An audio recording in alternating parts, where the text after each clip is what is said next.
How's it going, lads? It happened. We kind of all expected it. To be honest, yesterday we were talking about it. There was the announcement a couple days ago that Idubbbz, once the internet's edgiest boy, and Idubbbz had some really good videos back in the day. People forget how good his channel was because it actually used to be good. I know people say that a lot, but he had 7 million subscribers. And these content cops, like if I have to maybe do a bit of a history lesson, I know a lot of people know what it is we're talking about today, but Idubbbz was the original edgy boy. He would say the N-word on stream, on live videos. He would say the NF word on stream. He would go to the Tana Mojo concert and say the N-word right to her face. He was edgy as shit, and it was the time when edgy comedy was at its peak. Everybody loved it. But he had this series called Contentcop, where he would like shut down people that were doing what he thought was content crimes or basically bad actors. There were some really good ones back in the day. I think my favorite one was the Keemstar one. To put it in perspective what these were like. And I think he removed all of these from his channel. Basically, the plot of one is he'd get up in this little police outfit and he'd go around and do a bunch of zany skits. And then he would just talk about all of the shit that people have done in the past. Like for Keemstar, he exposed him for saying the N-word and various other things and being like a kind of like an internet hate golem or something. But like in these skits, he would like go down into the sewer. They had popcorn, they had flair. Like it was good production values. Like this is like premium content back in the day. And he was like fighting people tied up in gnomes, and he would blast them with like shotguns. He'd make diss tracks and all these songs, and it would actually just, while there was never really a permanent effect, people would lose like 10, 20, 30,000 subscribers when these things came out. And it really changed the landscape of their channel going forward. Basically, you could almost drive someone off the internet for at least for a little while. Someone went back and did some research to find out about what the actual long-term effect of the content cop was, and it wasn't really that much. Honestly, the real secret that people have found out is that if you just keep making content and you ignore all of your criticism, you can kind of just get away with anything because people just don't care. I'm afraid that's just the way it is. I mean, that's why Boogie's still making content. That's why Keemstar's still making content. That's why Hasan's still making content. But anyway, Idubbbz and Ethan have H3H3. So as I understand it, they were friends, and I think Ethan actually showed up in one of the previous content cops. Am I wrong about this? But the series went on hiatus because Ian suffered what is known as troll's remorse. It's when you're too edgy and you then you start to feel bad about it. You may remember Leafy is here. He was like just making fun of like disabled kids and things like that, and kind of entertaining. And he would just do like the surfing videos where you would like play a video game and just shit on somebody. But Leafy was like afraid of his chin, and Idubbbz just like pointed it out. He had a very good way of getting right to the heart of it, right to the meat and the potatoes. So when people said Content Cop was coming back, people were wondering, is this a return to form? Because this man is possibly the most cucked man on the internet. He married this woman called Anissa Joma, and he took her last name. And for the last 8 years, they've been making, I guess they've just been doing like side projects and just trying to make up for his sins of the past because they want to be friends with the LA crowd, like the big Twitch LA streamer crowd, Hasan, Denims, all those people that they hang out together. They all suck each other's stuff. And, you know, they want people to forgive them. They want people to forget about their past, and they want to be like these big players because they have this boxing thing called Creator Clash. But let's take a look at the average Idubbbz content for these days. This is their premium product, the Maximum Damage podcast. Generally, just sit there and kind of float. Yeah, get a break at least. Yeah. Yeah. You just gotta point that head up. Starfish. Yeah. You gotta do the starfish. Oh, I haven't seen that. Oh, that's just how I was Just taught. floating on the water. Yeah, Yeah. because I don't know out. what the fuck. Like my parents, I lived in. This is it. This is basically this for like an hour and a half. It's unwatchable. It's terrible. Although it is quite entertaining to see the Kino Casino chop it up and show you the salient points, because you can see that Idubbbz really hates Anissa in these videos, and she's insufferable, and she's just driving him mad. And she may very well be the driving force behind this content cop. You can see she's got these god-awful tattoos. She only gets them because she's trying to bang the tattoo artist. And very likely she's just trying to bang Hasan and also get Idubbbz forgiven so that she can go to the LA parties. That's basically the gist of it. So people were wondering, who's the content cop going to be about? Who could it be? Who could it be? Well, it turns out it's about H3. So let's well, first of all, let's take a look at what some people are saying about this. This is kind of interesting. This is kind of funny. Let's see. This is let's do this one first. Let's see what Ethan had to say about it. Let's see what Ethan had to say about it. This is kind of entertaining. A joke in the video or not? It's a bit quiet though. You know what's funny? I genuinely think that Sam Hyde broke Ian. And when he told me, he was like, he came and he That was like, such a bizarre chapter. He says, I'm doing a documentary on Sam Hyde. I told him, and Anissa was here. I said, that's a huge mistake. Do not do it.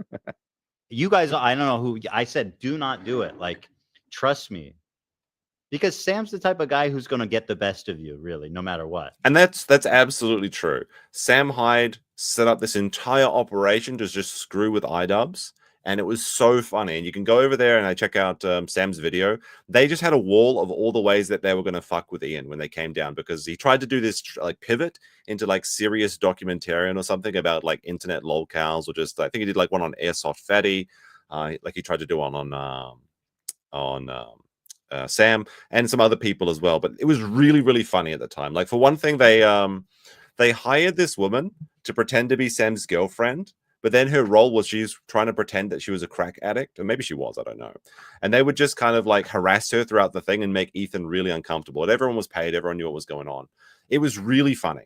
And then they had like an entire room full of bros that were just like trading meme coins, and they were saying this is the heart of their operation, and they rented out like an old dentistry or something. They put on a massive effort to troll Idubbbz, and it was just hilarious. He got absolutely destroyed. But yeah, I definitely think that Sam Hyde actually did play a part, not the entire part, but did play a part in Idubbbz's brain being broken. Destiny had an interesting thing to say. Let's see what he had to say, and I kind of agree with this actually. This is actually kind of based what Destiny says. So occasionally he does say something based, but don't pretend like you. Fine if you pretend, but don't pretend like you care about mental health or any of that cringe shit. Just be based. Tell people to kill themselves. Make fun of people who are on SSRIs. Make fun of people who have depression or anxiety or GD. Just do that. Just embrace the I can't say the words on stream anymore. All the slurs and everything you used to. Just do that. Go full in on it. But don't do this lefty bullshit of like, oh, you're presenting, these criticisms of what another person is saying. Well, maybe you're actually just fucking crazy, dude. Did you ever think that maybe every single thing you're saying is just the result of some huge mental health ailment that you're not capable of perceiving? But me, who exists, by the way, among the ranks of your harshest critics who constantly perceive, maybe I am able to perceive that thing that you're not. And I am able to diagnose you with that problem. And I am able to tell that every single thing you're saying is just coming from a place of deep insecurity and deep depression. And you just need to log off and touch grass and take a break. But like, this is the worst type of gaslighting in the universe. The internet was a better place when Ian just said the N-word. Like, it is the most mask-on, deranged type of criticism. I mean, a broken clock is right twice a day. This is just true.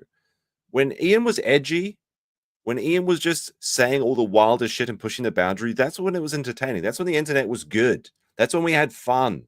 But that was 8 years ago. It's over. It's over. And he can't come back.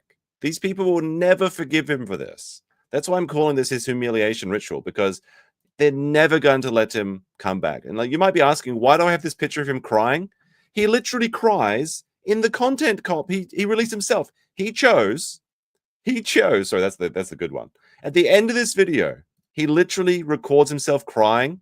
Like, I'm sorry, this is the good part, but we're going to have to, I was going to reward you at the end, but you're going to just check this part out right now. Look, this is actually in a video that he chose to upload to the internet. To be a couple online and see people attacking your partner, and it's like, okay, like if you come to their defense, that doesn't always help them, right? This man used to go up to people and shout the N-word into their face, and now he's crying because people are trolling his wife on the internet. How could this happen? Now, this isn't really a content cop, in my opinion.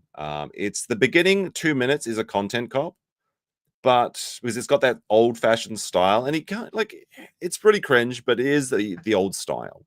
But then it stops being a content cop, and then it just becomes an hour of Ian posting his grievances in what probably should have been a private call to the entire internet. So we're going to go through this. It's going to take a while, but yes, we heard someone already said it, but heartwarming. The worst people you know are all fighting. Couldn't happen to a nicer bunch of people. Obviously, this has been very well very poorly received, as according to the YouTube dislike plugin, which isn't 100% accurate, but it gives you an idea. This has currently about 100,000 dislikes. This is how much people hate this video. And all right, let's get into it. And we're going to be lots of pauses. So if you don't like them, you may as well fuck off. But also like the video before you go. All right, let's get started. Destination, the beach is surprisingly dangerous. Consider the All right. In our defense, like, actually, Hila's not a baby killer. Actually, accusing Ethan of killing his dog is maybe too far, because they have mobilized such an insane harassment I'm going to group go ahead and dislike the video. that anybody who says any fucking thing, they will attempt to ruin their lives. And once again, I'm the crazy one. It's not bad enough that I have this group of people. What we do here is go back.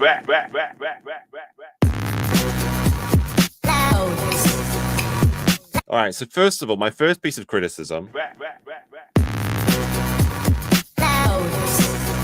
I don't know where he found Nick Recator's belt, but he needs to return that to Minnesota immediately. Nick's going to need that when he gets his sentencing on the weekend. That's my first piece of criticism. But I'm going to go on a limb and say that while I don't find this intro particularly entertaining, I do like that he's putting effort into this. Okay, he's got, they hide out a log cabin. They've got like a little story. You can kind of see he's got the cum stains on his pants. They've set up like a narrative here. The narrative is that Ian's out in the woods. He's off the internet, but he has to return because he's seen the crap on his phone. He has to go join society. The internet needs him again. This is the story that they're laying forward. And I do like this piece of storytelling in it. However, I like the effort they put in. I don't like the actual result.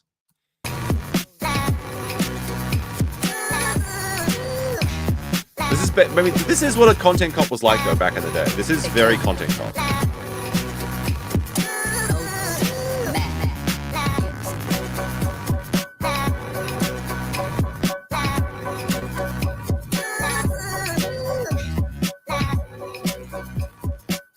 Now, somebody told me. Hold on a second. So I don't know what this thing is. Well, there's a little details here. Wait, this means this guy brought his YouTube play button to a cabin in the woods. I just noticed this here. They took this from it. He took it off his wall.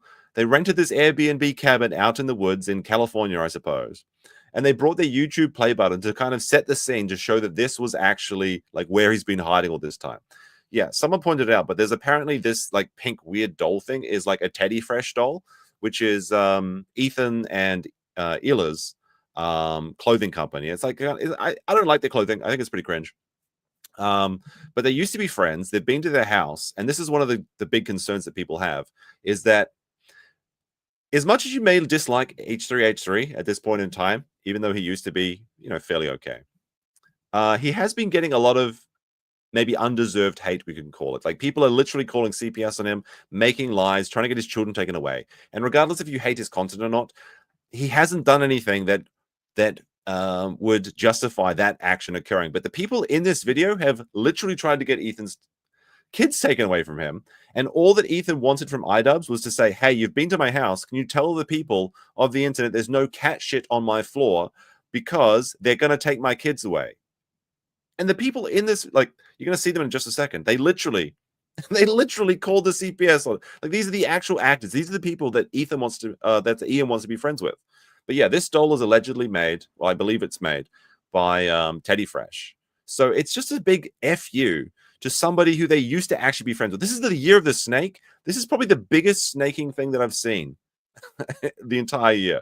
Even bigger than the DSP thing with the Kino boys.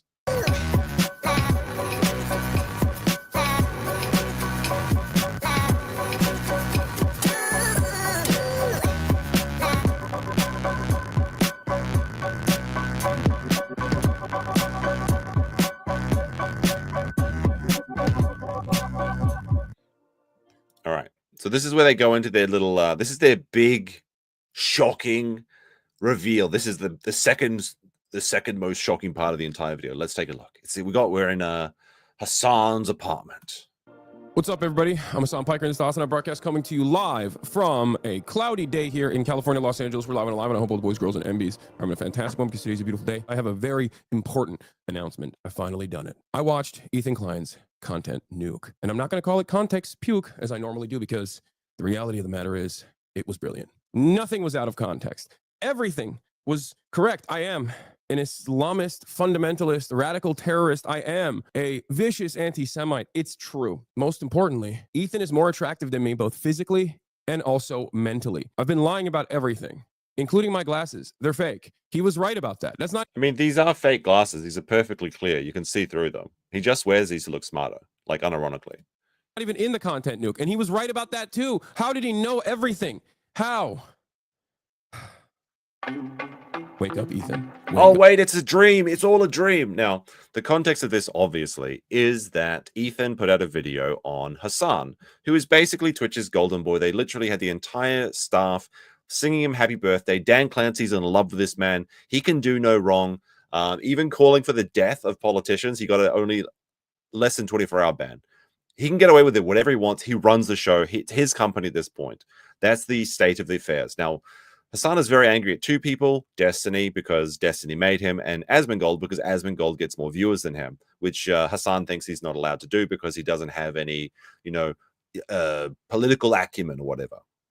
Neither does Hasan. That's besides the point. But Ethan made a video called The Content Nuke, where he shows all of the really ridiculous things that Hasan has done, like platforming terrorists, all of the death to Israel stuff like that, everything that he's done. All of the political mumbo jumbo, but Hasan refuses to watch it. Now, this is actually a good idea from his point of view, and it's a good content strategy as well because you don't feed into giving him literally anything. And Hasan is incredibly stubborn about this, but I actually think he did make the right move by just endlessly frustrating Ethan by not watching it. If you just ignore it and keep doing your own thing and just keep saying it's bad, the audience will eventually believe you because that's how Twitch audiences are. You just have to tell them it was failed, tell them it did nothing, and just move on and say it was garbage. And you just keep doing what you get doing and keep raking in all the monies. So this has frustrated Ethan to no end. Now, he still hasn't watched the video. This is obviously the twist, is it's all a bad dream, and all of the worst people are about to get together to go dunk on Ethan. There's a bit of a funny tidbit at the end, is that Ian's trying to be like a mature kind of, what's the word? Like he wants to smooth things over. He's like, we still be friends and everything. So he's like, he recorded all these videos of people saying, the people that Ethan hates, saying nice things about him. Hasan refused to even record a parody like, Ethan, you're great video. He couldn't say one nice thing, which is really funny, actually. Up, Ethan. But let's continue with the cringe. Wake up. Wakey, wakey, Ethan. Wake up, Ethan. Wake up. Time to be awake, Ethan. Wake up, Ethan. This is no longer a dream. This is a nightmare. Wake up. Ethan, the dumb bitch is telling you to wake up. Wake up, Ethan. Wake up. Wake. Now, that's a jump scare. Like, holy shit. The Frogan. Ethan, the dumb bitch is telling you to wake up. Wake up, Ethan. Wake up. This woman, Frogan, is the most embarrassing piece of shit on all of Twitch.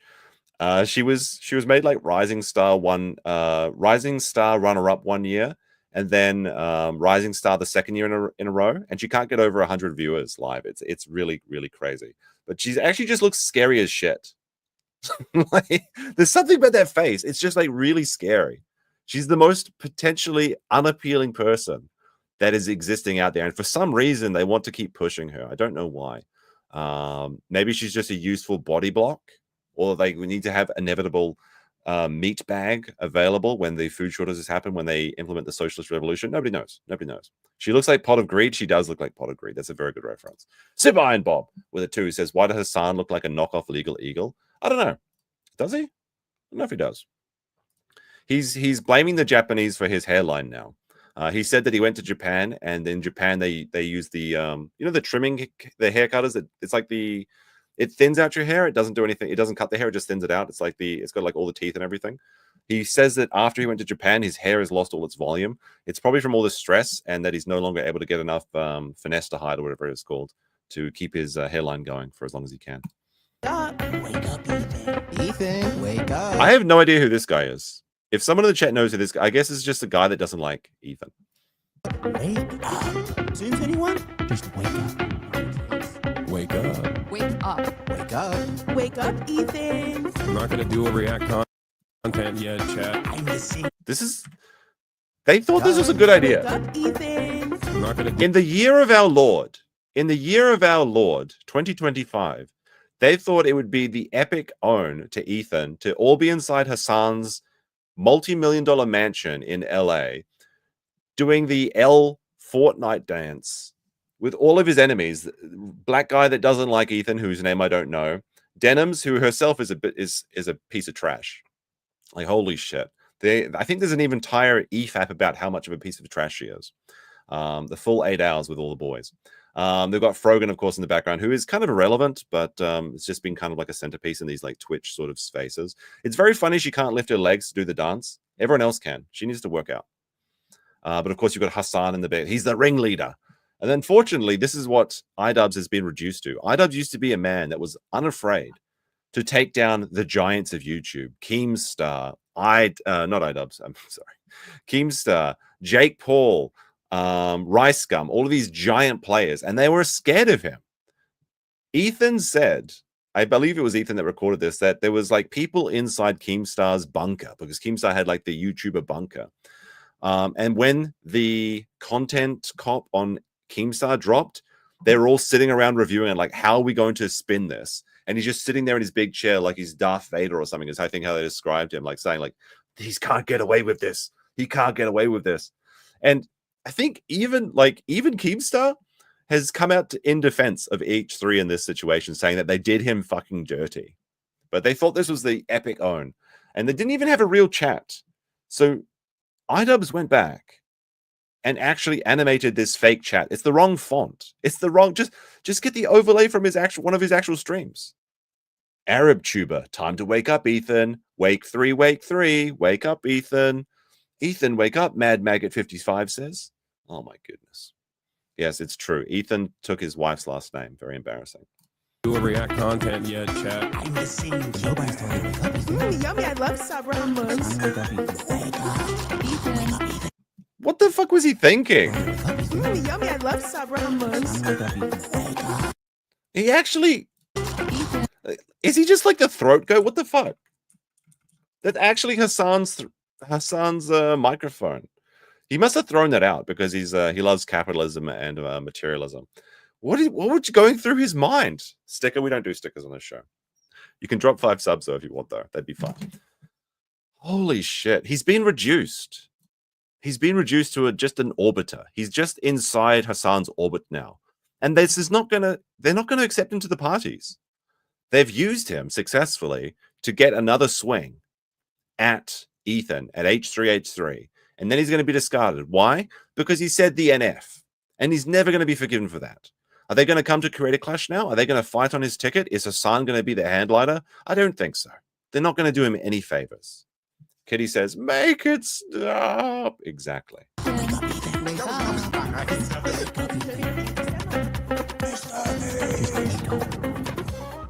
Why does he have a Feastables thing, though? That's kind of weird. All right, so that was awful, but that was actually a content cop. Like, that's like, you can say it's a shit one, yes, but that's like the style of a content cop. You've got people being goofy, people trying to style on people, and this is where it all stops. This is where the content stops. The rest of the video is just him looking into the camera, reading off his script about what he wants to bitch about for Ethan. It's actually insane how terrible it is. There's no cutaway gags. There's no diss track. There's no skits. There's no creativity. There's no effort. It's just awful. I guess this is his punching bag, so they're just like, this is in his garage? I don't know why. It's a very strange thing to do. But we'll continue. Let's see what we got with this.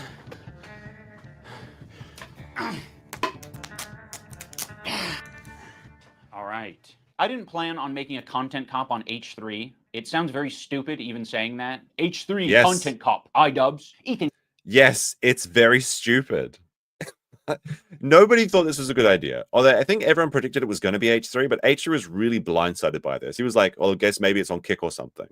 Klein's out of control. And then you should do a content cop on Hasan Piker, content cop on Sargon of Akkad. If I would imagine this in 2016, I would have been like, oh yeah, if I ever do that, it's got to be because I lose the plot. Well, it turns out it turns out you did. Like, what is with this self owns? Like, what the fuck? Why would I ever make a content cop on Ethan? I would have to be out of my mind. You are. This is what it has to be, Joma. It has to be Anissa. I refuse to believe that this can just happen to a man. It has to be the work of that witch. Also, you'll notice here throughout the video, he's got like a gold tooth, but it just looks like he's missing a tooth, which is very funny. I don't know why he thought that was a good idea either, but then look at his tattoos. It's not me losing the plot. It's Ethan. He's the one who fucking attacked first. My good fucking friends who I stood by after all these fucking years can't find a spine to speak up. So go fuck yourself. I agree. The context of this is that Ethan told a story about their new baby rolling around or crawling on the floor, which is what babies do. And they have a dog. And the dog had some intestinal problems, and but they have a maid, right? So their house was clean. It wasn't covered in cat shit or dog shit or whatever. But because the dog had an intestinal problem, they thought it might have been some sort of parasite. And the worry was that maybe the baby would have the parasite too. So they took the baby to the doctor to get it checked out. It turns out that the baby and the dog both did not have it. But people used this lie. They used this rumor. People like Denims, people like Frogan, they pushed this agenda to their fans. And I think there's a guy called Bad Empanata. He's like pushes all these videos. Hasan keeps his hands clean. He gets all of his underlings to do his dirty work. They'll put up the videos and he'll just react to them and say, that's crazy, chat. That's crazy, chat. Oh, I don't know if I can co-sign this. Oh, that's crazy, chat. He's got shit all over his floors. Wow, is that real? That's what he does. It's very sneaky. It's very effective, though, because CPS actually went to Ethan's house. They went to his house and actually reviewed to see if they were going to take his kids back. So what H3 did is he messaged his friend. He messaged his friend and he said, look, you've been to my house. You've met my wife. Can you just tell people that there is no dog shit on my floors? But Ian couldn't find a spine to do that because the only place his spine resides is in his wife's purse. And his wife's purse is at the tattoo guy's house while she's getting railed by him. All right, guys, I'm going to tell you a story about Ethan Klein. I know some of you have been following him, but there's a lot of people who might not be familiar with the background, with his podcast, with what's been going on over the past couple of years. So Ethan, as you know, is a content creator who has a podcast where he says all sorts of outrageous stuff. Sometimes it's fun, sometimes it's fucked up. He's had shows with all sorts of different controversial characters. He's had a show with Trisha Paytas. He's had a show with No idea who that is, by the way.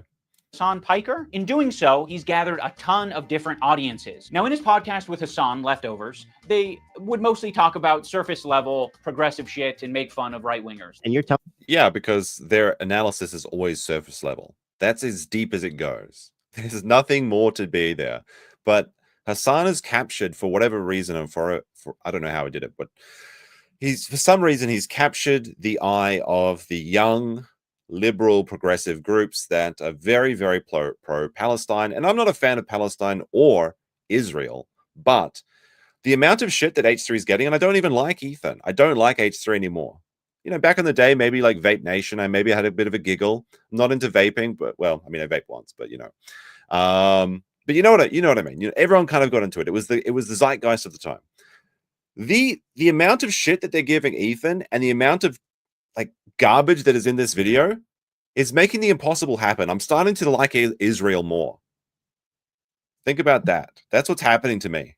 I'm starting to hate racism and I'm starting to like Israel. That's how ridiculous this is. Just because I want to be like counter to the mainstream on Twitch or whatever. Okay, so look what's happening. My life is just changing. It's being destroyed.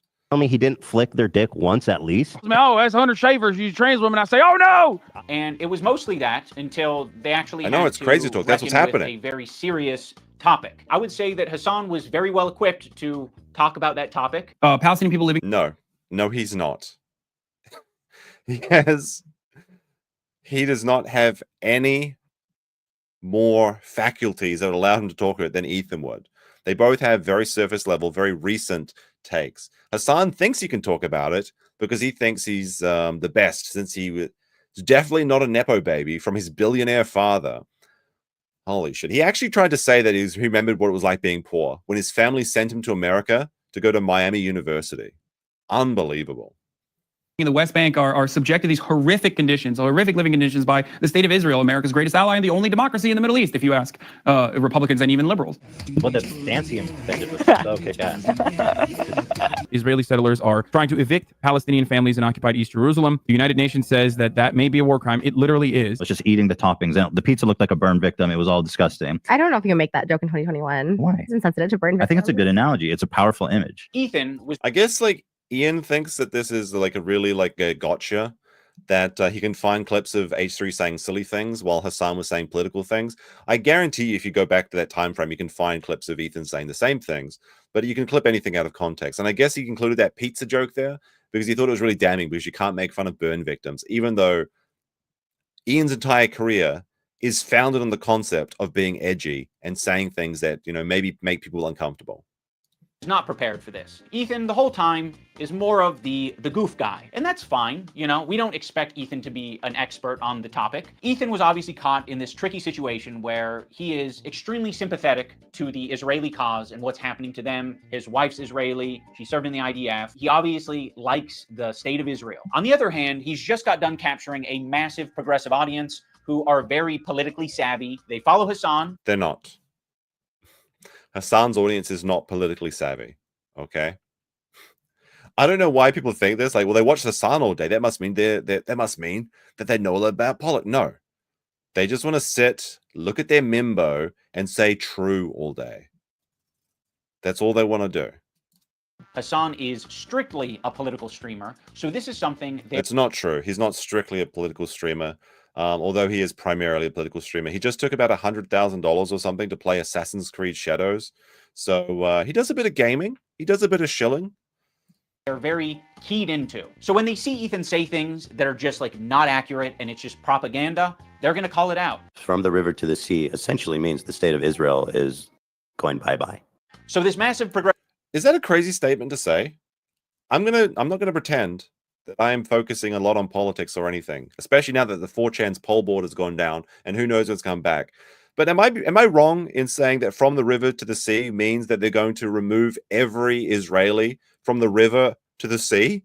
Isn't that mean complete destruction of Israel? I'm pretty sure that's exactly what it means.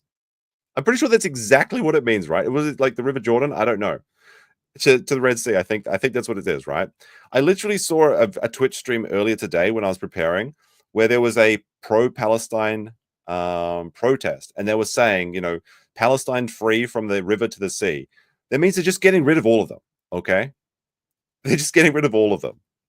Oh no, they're just going to be. I'm sure they're just going to let them live and stay in their homes and just not do anything nasty to them if they take over, okay? And by the way, like I said, I don't like either of those sides.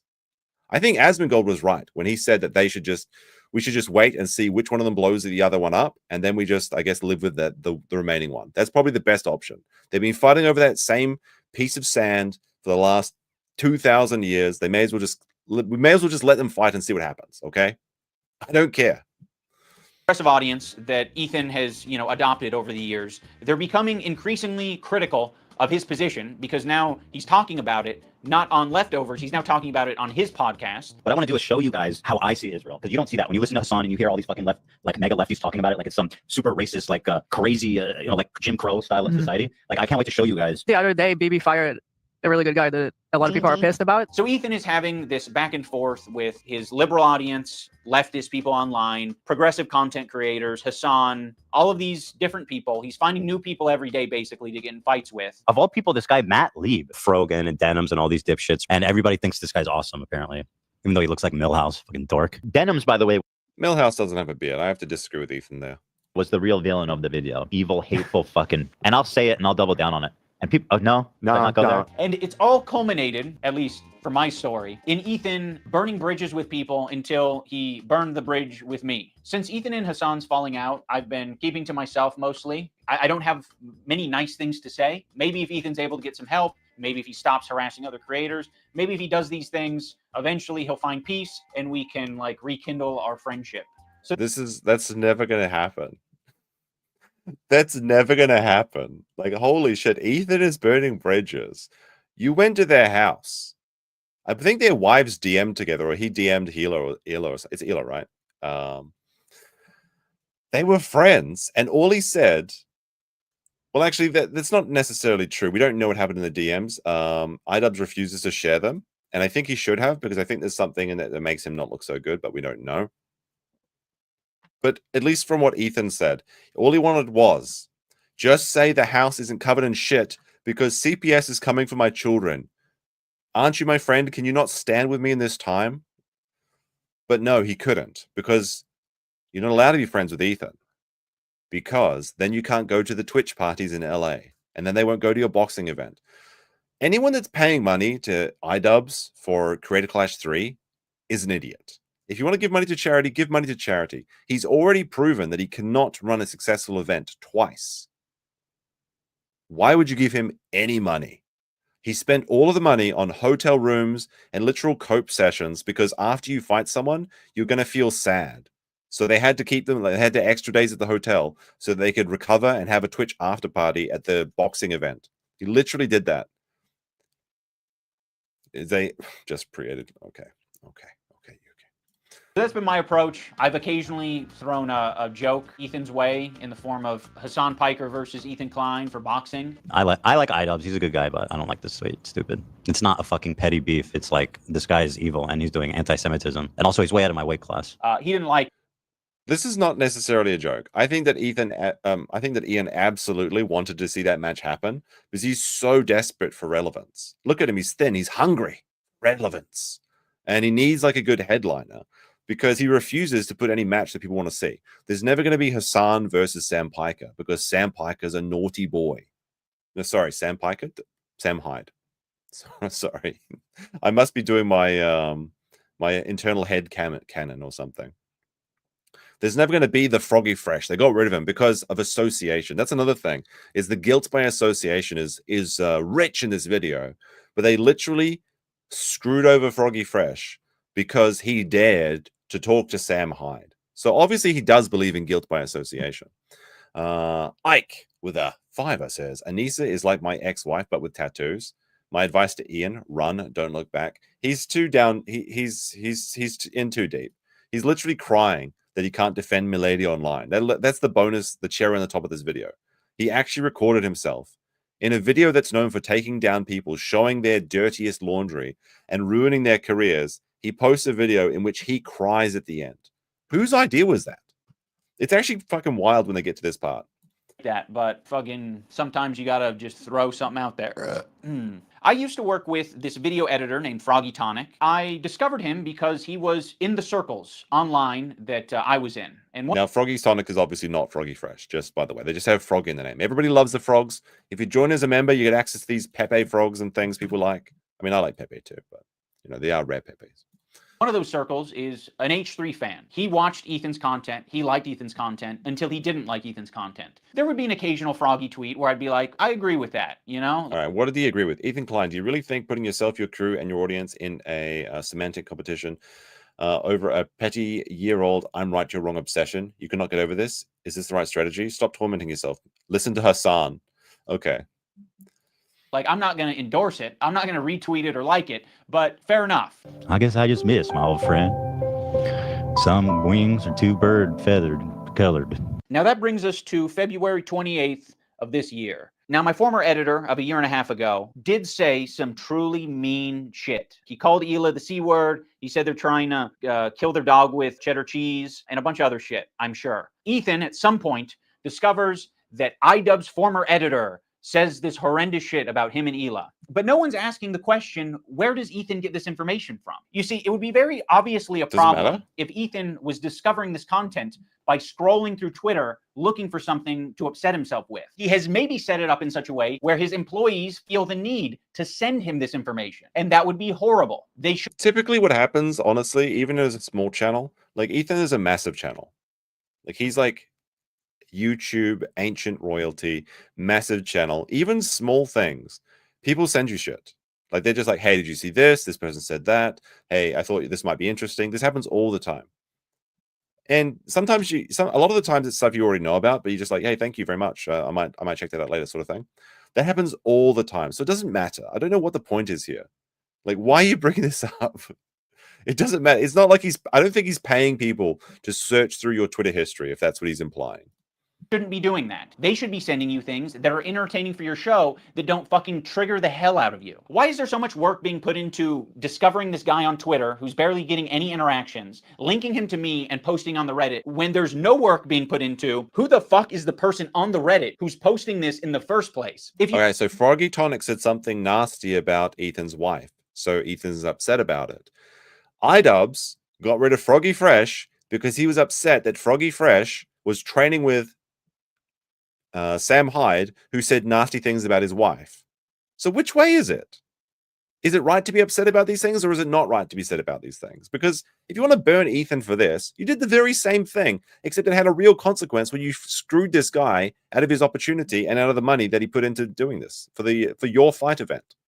Do a little bit of research, it seems like it's an account whose intention is to make Ethan crash out. One of the users on the Snark Reddit points this out. They're like, I've seen this account before. This account has scraped its history, and it's now trying to make Ethan burn bridges. This is within Ethan's own community. Like, this is the thing that he needs to be critical of. It's not me. So yes, I am willing to admit that my former editor was being very nasty, uncharitable. It's a gold tooth. It looks like shit, and it looks like he's missing a tooth, but it's a gold tooth. The reason you can't see the gold tooth is because somehow he forgot to light his face. He literally went and put his look, I've got the tranny lighting in the back as well, okay? But he at least I've got some light coming towards my face. He's like the most washed out I've ever seen. Like, oh my gosh. And fucked up towards Ethan and Hila on Twitter. But Ethan and Hila are doing the same shit on their podcast. So I don't want to fucking hear it. Terrorist supporter. The CEO of Twitch. Pedophile. Now I'm going to watch and respond to the 2 podcast streams where Ethan and Hila call us spineless cowards. Anyway, this guy was saying shit like that Hila's a Nazi, that she kills kids, that she went on she's a IDF baby killer, all this types of shit. And that's showing up right up on Anissa's and Idubbbbz feed. Well, what they were doing is they were sending the video. So there's a video and animation of IDF Hila, and they were sending to Ethan quite a bit, and that triggered him, and that made him crash out. My good fucking friends who I stood by after all these fucking years can't find a spine to speak up. You know why? Because they'll get murdered. You don't know what's on my feed. What the fuck is happening? For all you know, I only use the For You tab. For all you know, I only use lists. For all you know, I'm seeing these things tweeted out by my editor of a year and a half ago and saying, God, that is nasty. I'm just not going to throw someone away because they're having a parasocial weird moment. Do you think Ian's lying about this? If you think yes, put a 1 in the chat. I think he absolutely saw those things, and he said himself he could snicker at some of them. And now he's just feeling. I think he's just feeling shit because he knows he did a bad thing. He sold at his friend. He sold at his friend for a gram of clout, but it's not even going to pay off. It's not even going to pay off. It's like I'm not going to throw Ethan Klein away because he's having a parasocial weird crash out. How many women I fucked? Hasan, by the way, thousands. Yeah, thousands. Let me ask Galia. These shoes do not go. I'm sorry. Oh my God. Hasan's the type of dude who watches himself in the mirror when he has sex. Watching me on a 30-second. I mean, I believe that though. Like that is something I believe that Hasan would do. He literally said himself he's a mimbo. On many times he's exposed himself. He literally falls down. Oh, no, sorry, he falls back to his charisma and his appearance. That's why it's so funny. That's what Ethan is doing here, is he's saying that doesn't work, because the only criticism that Hasan ever actually takes seriously is when people criticize his appearance. Delay on your stream. Wait, how does he know I'm watching already? Because you've been talking about it for the last 5 minutes. It's not a fucking petty beef. It's like this guy is evil and he's doing anti-Semitism. These shoes do not go. I'm sorry. There are many people, I'm sure, who have unfollowed you. All right, hold on a second. Semitism. These shoes do not. Do these shoes go? They just look like shoes to me. Although I've got pretty bad taste in shoes, apparently, according to my own chat. So I don't know. They just look like shoes. I mean, typically you won't wear. Don't you wear like brown shoes with blue pants? I don't know.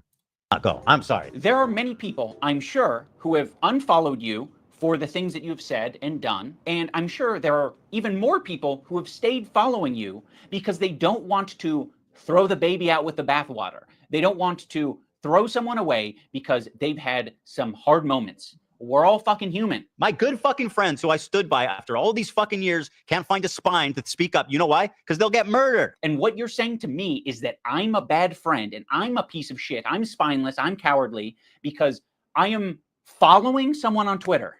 No, you're a spineless piece of shit because in the moment of need, when your friend needed your help to prevent his children being taken away by CPS for lies from the group that you're trying to court, you left him on red.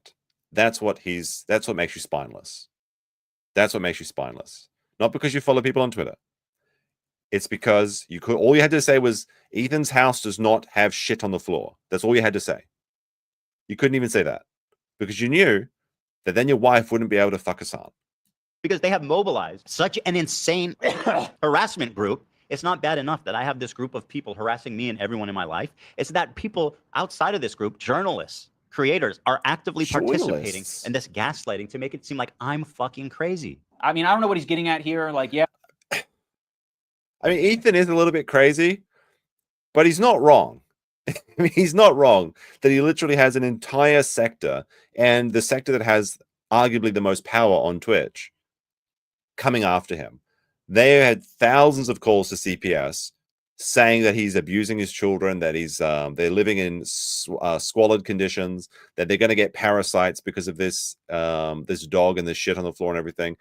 And the people in this video, Denims, they were pushing forward and saying base when people were reporting him for this. Like, suffer, Ethan, suffer. And this is the man. This is the man who wants to be friends with them. Any price. But at what price do you put your soul, Ian? Yeah, people are gaslighting you. A lot of people gaslit me when I apologized. That was actually like the number. Wait, do people gaslight Idubbbz when he apologized? No, they just made fun of him. Making fun of somebody isn't gaslighting somebody. One type of harassment. Also, gaslighting isn't real, you crazy bitches. Come on now. I got was people gaslighting me and taking my newfound woke ideology to its extreme. I've probably done and stood by Idubbbz and Anissa more than anybody. I've stood by them when all the internet hated them. I don't like that Ethan brought. I mean, is that wrong? Idubbbz did have some pretty bad skeletons in his closet. Did Ethan stick with him? I think that's true. Even when Ian was making jokes at Ethan's expense, saying like, "Hey, you should fight Hasan," he said, "I don't think this is funny, but I think Ian's a good dude." So even when he was shitting on him, he stuck by him. So it seems like that's true. This up because it makes the relationship feel very transactional. Like, you know, we're just meant to support each other online despite our own personal morals or principles. But I'll say this. No, like there's so much projection in this video. It's really insane. Transactional relationship is what you're trying to get by throwing Ethan under the bus. You're trying to get access to those Twitch, sweet Twitch parties. The Twitch inner circle. You want to be one of the players, one of the big boys.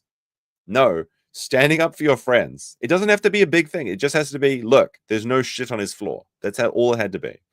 Did Anissa write this script? Yes. Yes, she did. I don't think they're fucking any friends of mine. And certainly I don't think they're any fucking friends of mine based on the text conversation I had with them too before I even talked about it. So I have nothing. Like, I don't need any fucking halfway friends, man. I thought the text conversation that I had with him was very empathetic. I basically just said, like... Then why don't they show us? So Ian says that his side of the story was very empathetic to Ethan. Why don't you just show us the text? Just show us then, and show us how nice of a guy you are. I know you and Hila are experiencing a ton of harassment, and I essentially empathize with that, and I think there's something positive to get out of the conversation. But he refused to talk on the phone unless I was willing to publicly say something about my former editor and Denims. As much as you don't want halfway friends, I also don't want that kind of halfway friend. I don't want someone who's going to give me like an ultimatum to have a conversation. Could you not say something when this is like, imagine... Well, then show us the text that show that. Back up your claim. Like, this is quite a bold statement to make. Why don't you show us so that we can see with our own eyes that you didn't misread the situation? But he refuses to do so.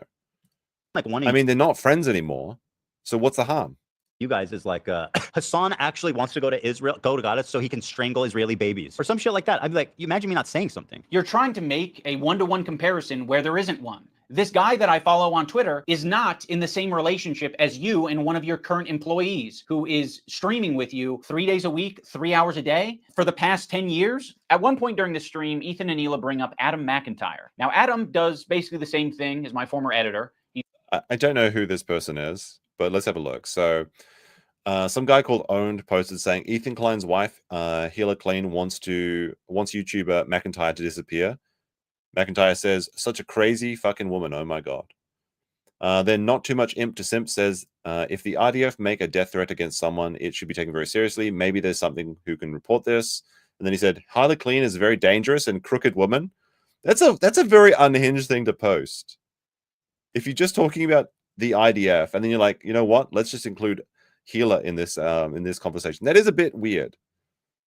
Also, Adam, I'm not so sure about that, but okay. He's critical of Ethan and Hila, and he is sometimes uncharitable and nasty towards them. Adam McIntyre needs to just like disappear. That guy is a piece of shit, like of the lowest order. I never even stood by him when he talked bad about Trisha having a kid and called him like the spawn of Satan. He was supposedly on our side. I would never even co-sign that. I was disgusted by that statement too. I remember when he called her kid the spawn of Satan. I never said anything. And I was supposed to be like cheering on, but I wasn't going to cheer that on. That's disgusting. Why do you forget that he called her children? What is with this edit? Like I said, this is kind of crazy because this is actually making me want to support Ethan and Hila. Like it's just so snake behavior that I actually feel sorry and empathy for these guys, and I want to actually support them. I don't, but I want to. That's the thing. This is how much they're getting dogpiled on. Children, which is something we would never do. The spawn Never. of Satan. It's disgusting. And a I piece of mean, shit of a human. it's just incredible who ends up being the good guys in this story. You know, it's really something. Unfortunately, they never made a statement. They never said that they disagree with his statements about Trisha's baby until it's useful. Like, what is it, 3 years later? Like, I mean, you're talking about it like you were aware of it at the time and that there was some amount of pressure or enthusiasm for you to get down with that. And what it... Just notice this is posted at 9:11 a.m. Interesting. Somebody told me that Idubbbz is going to co-sign Hasan's statement that America deserved 9/11. Is that actually in this video, or am I being baited on that? Because Hasan did say that, and I think that Ethan. I've been led to believe that Ethan is going to co-sign that. Sorry, I keep getting Ethan and Ian mixed up. I've read that he's going to co-sign that and say that it's just the context, man. America totally deserves 9/11. sounds like to me is that you did see it at the time and you were like, ooh, I don't like that. And you didn't endorse it and you didn't fuck with it. Huh. It's almost like that is a fucking identical situation to me. It's just incredible who ends up being the good guys in this story. You know, it's really something. So yeah, the reason I'm bringing this up is because they're trying to like paint themselves as the good guys. And they're saying like, yeah, we strongly disavow things that are said, even about our enemies. We are the most immoral people on the internet. Unlike Ian and Anissa, who are fucking keeping to themselves. Also, why the fuck does Olivia get the pass? What a fucking asshole for putting you in that position, Olivia. You're friends with him. And you don't have to say anything, but like, what a fucking piece of shit. What a bad friend to put you in that position just for some fucking clout. It gets people angry at you. Like, oh, how can she be friends with him? Which is total bullshit, okay? Olivia did not do anything. And I want the pass. So I think Ethan has Tourette's. That's why he does his like kind of weird hand movements and shaking and stuff. But like, I guess he's lost a lot of weight. But people are saying it's Ozempic. And this looks bad, man. It looks like he's had some surgery or something. I don't know. Like, there was a time when Ethan looked like he was a cancer patient, and I think it was from the Ozempic, but maybe it's from stress. I don't know. But don't do these things. Just stop eating food. The results aren't good. oh, how can she be friends with him? Which is total bullshit, okay? Olivia did not do anything. And I want the pass. Do I have to be an employee to get that treatment? Because then you'll just see me as an ally? Or is it because Ethan is afraid of wrongful termination accusations and lawsuits? And also, I don't mind putting my friend Olivia, who's apparently my real friend, in a terribly weird, fucking uncomfortable situation where you end up getting hate for no reason. Also, don't frame it as like other people making it hard on Olivia. You're making it hard on all of these people. Please acknowledge your role in this whole fucking thing. Like, it's crazy how warm Ethan is to Olivia and saying how Olivia is essentially just a victim in this whole thing. It gets people angry at you, like, oh, how can she be friends with him? Which is total bullshit. But me and Anissa are spineless. Ethan, your whole system is scrambled. Oh no, the chat, it really crashed. Look at that. See, it's not just me saying it. Sorry. I'll restore this and see if it works. There we go. It's good. There we go. Oh, a chat came in too. Look at that. Hello Snack Bar says, Thanks for reminding me these pieces of shit exist. Let's get hyped for Dino Day gameplay. It should be coming maybe later in the week. Thank you very much. All right, I'm going to go back. So let's see what he's saying about Anissa. My intention isn't bullshit. But me and Anissa are spineless. Look at how much look how terrible he looks with this gold tooth. Like, holy shit. That looks awful. I want to go back to see the Crazy how warm Ethan is to How can she be friends with him? Which is total bullshit. But me look at when they were young. Well, this is even that when they weren't even that young. But you can see these tattoos. These just look. Who thinks these look good? Who thinks these look good? They look like the Hollywood the Hollywood Gaines Goblin got them. Is that I think what happened. and Anissa are spineless. Ethan, your whole system is scrambled. My intention isn't to throw the employees under the bus. Like, you guys serve as the fucking foundation for calling out Ethan's hypocrisy on the whole subject. And I know that you guys have probably pushed back against Ethan over the years. How often are you supposed to do that? Do you have to do that every fucking week? It kind of seems like it. And that's exhausting. I don't want to confront my boss. It's not my fucking job to confront my boss and say, today's segment on rapists and pedophiles on Twitch was not my favorite segment to be a part of. Yeah, friends like these. Oh yeah, and our other good friends. Yeah. Anissa and Ian. Thanks, Anissa, for standing up for your girl. I actually stood up for you so many times because, like, why would I not? It was crazy. Yeah, why would you? That's just sad, but not surprising. So they're not only just like friends; they are family friends. And Anissa gets so much shit on the internet, and she deserves it. She deserves every piece of criticism she gets. But then your friend was there, standing up for you. But then when the internet came and said that your babies need to be taken away, you couldn't stand up and say no, because you knew it would make you lose clout. Not. I mean, if that's truly what you believed and you weren't just going to use it later. Of course I was going to stand by you. That's insane. It's absolutely insane and disgusting. But now you choose to hang out with people that would have a problem with you if you defended me. I'm not going to assume. Is that unreasonable? Is that unreasonable? She said, well, you know what? I was going to stand up for you because you're my friend. But now that you'd rather stand with people that want to see me die, then yeah, fuck you. That's a perfectly reasonable take. And they're trying to sell this idea that they're just crazy, that that the clients are just insane, and everyone else is they're the problem and everyone else is fine. I don't know. Like, is this just what America, like Hollywood, does to you? Whatever LA does to you, it turns you into like a soulless a goblin. I think that has to be what it is, because this is honestly deranged in my opinion. Palma Media, where the 2 says cause for. I don't know what that is. Is that like when you incarcerate someone for being crazy? That Hila knows, but I'll say it for anyone who doesn't know. Anissa is half Lebanese and half Irish. This is a lie. This is a lie. She is not half Lebanese. I'm pretty sure she's like 90% Irish. And I'm trying to go off what I remember from seeing like the Kino Casino Maximum Damage podcast clips where they like shit on Anissa. She's like a skin changer. She just tries to pretend that she's like this oppressed Muslim woman who walks down the street and people, and after 9/11 she couldn't walk down the street without like looking over her back and you know, seeing shadows and daggers like coming after her. She is white. She is white as shit, but she's trying to pretend she's oppressed. But she wants those oppression points. You know what's really frustrating is that they couldn't even overlap these 2 flags. One of them is larger than the other. That is very sloppy editing. I just noticed it. It's driving me crazy. This is actually triggering me autism right now. But she wants to pretend that she's like Muslim, and not even like, I mean, I guess she's like 10% Muslim on her father's side or something, but it has no effect on her entire life. She didn't go to school as a Muslim. She didn't wake up or get born in Lebanon. She's not brown. She's white as shit, and she's looking for a reason to be oppressed because, I don't know, that's what crazy women in LA do. But anyway, let's hear about this. Anyone unfamiliar, the Irish have been on the receiving end of a lot of oppression and genocide. On the part of the Lebanese, oh no, my potatoes. The potatoes. I could feel the potatoes in my generational history. Did they actually subscribe to this idea?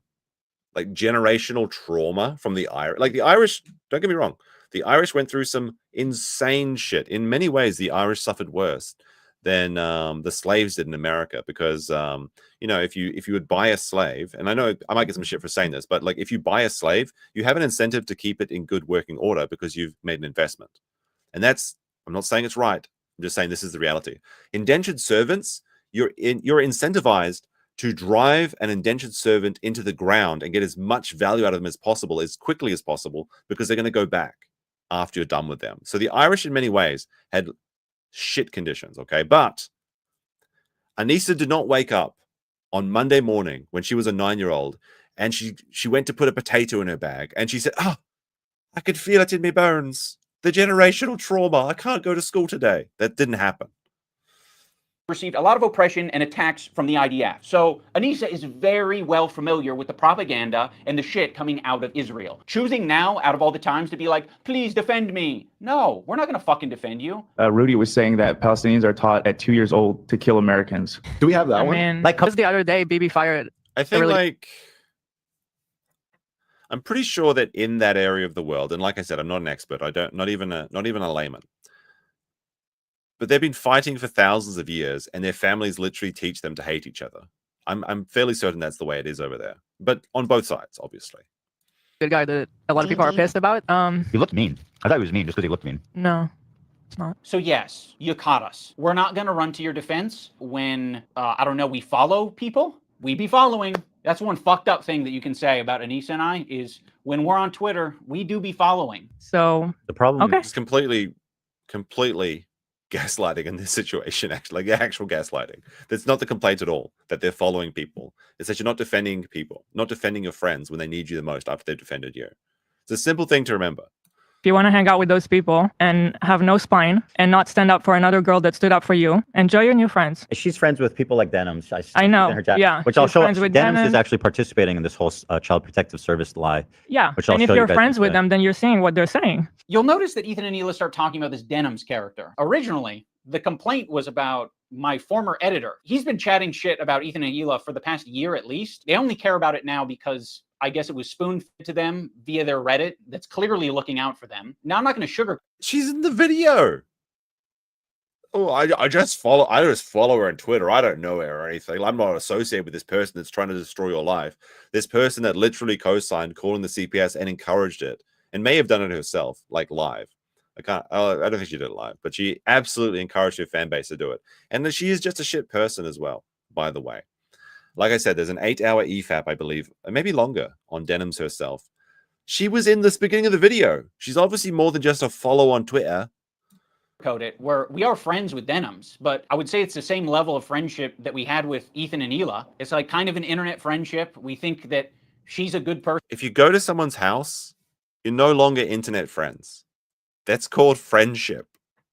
Oh, we're just internet friends. No, you were actual friends. If you were going to their house on more than one occasion, if you were DMing them back and forth all day and night, that's friendship. Like we think Ethan and Hila are good people. Kind of a tricky situation. How can you possibly think that they're both good people at their core? People can have crash out moments. People can say things that they don't mean. People can say things because they want internet clout and attention. I don't know. I think they're both probably guilty of saying things that they don't mean for internet clout and attention. Right now, one's a little bit more fucking nasty to me than the other. I just don't see how you can be my friend and also be friends with someone like that. Well, you can't. So I already forgot about you. I actually have a lot of friendships that are kind of that way, where it's like, you know, one of the friends doesn't fuck with the other friend, but there is someone in the middle who kind of fucks with both of them, but separately. Yeah, there's a lot of friendships that are like that. I'm not going to make you guys like meet up and kiss or anything. I get it. You guys are in fucking, you're either my best friend who's deep throating me to the base of my cock, or you are Satan. You're the devil. The last thing I said to Anissa, we were texting before I ever talked about it. She's like, I don't care about this guy. He's a nobody. And, you know, blah, blah, blah. And I said, well, then you'll have no problem publicly denouncing it, right? Mm-hmm. And then from there, the conversation ends. I do think this is a little bit overbearing, though, from Ethan. Like, you don't have to publicly denounce somebody, but all you do have to do is come out and say, like, look, there wasn't the shit on the floor. Okay, that part I do think is a little bit overboard for Ethan.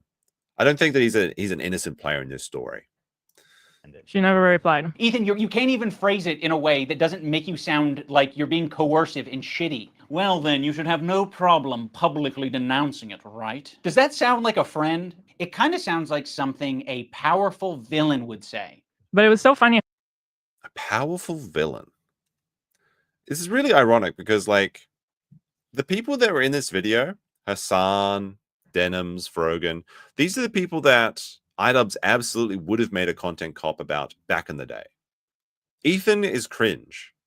And sometimes he says some crazy shit. But I don't think this is not who you'd be making a content cop. Like, it's such a departure from Ian, the past Ian that people used to know, that it's like he has no agency anymore. And he's literally just a zonked out SSRI like zombie that is just getting all of his directions from Hasan and Anissa.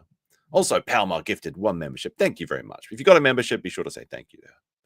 How she immediately went to comment everywhere, like on our subreddit. She immediately had to comment like, "Oh, he doesn't work with us anymore." But that was it. That's all she said. But then say that you don't. Okay. Do you have anything else to say for your friends, though? One of the reasons Anissa was so quick to clarify things in your Reddit is because your Reddit was already talking about who this editor is, and there were. I'm sorry. This is such a stupid comment by Anissa. I noticed that she got no upvotes, but okay. That's not Ian's editor. That is someone Ian hired before Creator Clash 2, who did some editing, but it wasn't working for Ian anymore. And it hasn't been for... That means he was the editor. Okay, now he's no longer the editor. It was the editor. And you notice how this was posted 29 minutes ago? That means that Anissa posted this, then screenshotted it, and then sent it to him to include in the video. It's just Anissa's... Like, she's got her hand so far up. Anissa's got her hand so far up Ian's asshole and using him like a puppet. He needs to change his name from Ian to Mitt. Like, holy shit. Thank you. 1 more membership gifted. Much appreciated. By things in your Reddit is because your Reddit was already talking about who this editor is, and they were spreading misinformation that it was our co-host on our podcast, Uncle Dane. So yeah, the last thing we wanted is this guy getting pulled into this mess. Now, Dane's an interesting story. Like, apparently he's got like a massive Team Fortress 2 channel. So it seems like him working as their podcast editor, not their video editor, but like he's the podcast manager. It's a weird thing that he does that. And the assumption is he wants to bang Anissa, and that's why he does it. But apparently he's like way larger than Idubbbz, which is strange to be working in this guy's like podcast manager. It's a weird, strange dynamic. Maybe he just does it for the love of the game. And you guys don't give a fuck. Would it have been nicer and more supportive to say, we don't agree with the things he's saying and we support Ethan and Hila? Sure. Like, yeah, that would have been a nicer thing to say. Our silence means something. It means that we would like... Yeah, it means you're cowards. And you just want to suck up to Hasan because you've got no more relevance anymore. Because you gave it all up. You gave it all up to try and endear yourself to a crowd that hates you and will always hate you. To pause this relationship until you figure your shit out. And then maybe we can find a moment in time, I don't know how long it'll be, but a moment in time in the future where things are a little bit easier to broach. I don't think we need to do it right now, but you've insisted that this is an important thing to address. I would have been perfectly fine with you not blasting me on your Instagram story. I would have been perfectly fine with you not blasting me and my wife on your podcast twice. I would be fine with you not brigading my comment section on my podcast that gets 3,000 views a week because I prefer to not do harassment campaigns and instead talk about Vampire's Kiss. Oh, buddy, that's a cope. So the reason that Idubbbz podcast gets 3,000 views a week is because he wants to keep it that way. He wants to keep it low because he just wants to have the conversations he wants to have. That is cope. That is absolute fucking cope. For comparison, 3,000 views is kind of what I get. Okay, so it's small, very, very small. But here's the thing. While my channel is small, I never had a channel with 7 million subscribers. And he's getting the same views as me. This is how far he's fallen. And they're always, every week they're apologizing. Every episode's an apology tour. They can't do anything anymore because their entire fan base that they've been courting will not allow them to have any sort of fun or humor. Like, for example, they tried to make fun of RFK because they didn't like the way that he spoke. Then they had to spend the next 3 episodes doing the apology tour because it offended ableist people or something. Holy crap. We want to keep the views low. Nobody wants to keep their views low. Now, there are advantages to having low views, like you can say things and people don't call you on it because there's nobody there to record what you're saying, sure. But nobody wants a small channel. Nobody wants to not get more profit or more views or whatever. Everybody wants that, okay? That's just the reality. This is the big, like, he can't even look in the camera when he says this because he knows it's a lie. They haven't, like, someone said that they haven't made money in 5 years. I wouldn't be surprised. They're just living off the coattails of their early edgy content. And now that they've got theirs, they pulled up the ladder and no one else is allowed to make edgy content. E.T. Templar with a 2 says, Leafy had no chin, but he still had his dignity. Yes, he did. I think, like, didn't Leafy try and make, like, a little comeback or something? It's kind of interesting to see where all those old characters are now. Apparently Rice Gum is, like, just manages chicks OFs or something. Also, Danny Gee, member for 2 or 7 months, says 2 days in a row, hit. And Josh may even do a third. Yeah, probably do something tomorrow. There should be a very interesting stream with a lot of results that people are very interested in seeing coming up in the next day or two. I'm not sure if it's tomorrow or the next day, so you can look forward to that. I prefer to not to do harassment having a campaigns kid, really? and instead talk about Vampire's Kiss. At least say something like he doesn't work for me, and I strongly What is Vampire's Kiss, apart from when his wife says goodnight to him before going out to Hassan's house? disagree, and I support Ethan and Hila. The problem is that she doesn't. That's the problem. That's the problem. She actually She thinks they have a point. That's the problem. Yeah. So go fuck yourself. I agree. Go fuck yourself. What about your girl? This is what I'm talking about. This aggression that you're putting out into the world. What the fuck do you think we're gonna do? You think I'm gonna fucking sit on my hands when you do this shit? Like, this is nasty. We had such a fair response to what you guys were going through. We don't support harassment. It's a bad thing, but it happens and you're perpetuating it. You fucking propagandist, lying scumbag, terrorist supporter. He probably sets up a mirror and jerks off watching himself. Dan KK. Hassan literally supports terrorists, okay? He said America deserves 9/11. He literally platformed Houthi pirates and terrorists. He tried to backtrack and say, no, he's just some kid. No, he was an actual terrorist pirate. Oh, the boys, the Chinese crew that we abducted, they love to dance and they love to make jokes about America. They haven't been seen for a year. I'm sure they're okay. Yeah, I'm sure they're okay, boys. K. Clancy has a similar view of Hitler. Because Dan Clancy, the Nazi, fucking anti-Semite. You can't expect other people to stop harassing you if you continue to harass people. Let's think about it on a micro level. Have you ever been in a comment section and found someone to argue with? It doesn't stop. It can literally go on forever if you don't want to touch grass. I mean, that's just free engagement, though. Like, why wouldn't I argue with people forever? I mean, yeah, this was kind of like a line, what happened today, that should never be crossed, even by like the most cynical, toxic people. It's going to have ramifications in terms of how I conduct. Sorry, Ethan does the sniffing thing a lot. It's just like a twitch or something. I don't know. It's very frustrating, but he does it a lot. Myself in terms of these fair weather friends who are, so happy to be friends as long as they're getting something out of it. Ethan, this isn't like an edit on Idubbbz part either. Like, it would have been very funny to include like the sniff compilation, but like he just does that. So I don't watch his podcast, but I know it's pretty bad.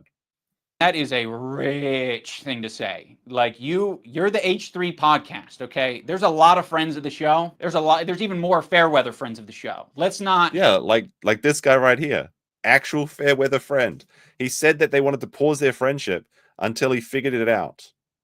By figured it out, he means stop being Jewish so that you're acceptable to be taken to the parties now. That's literally what that is.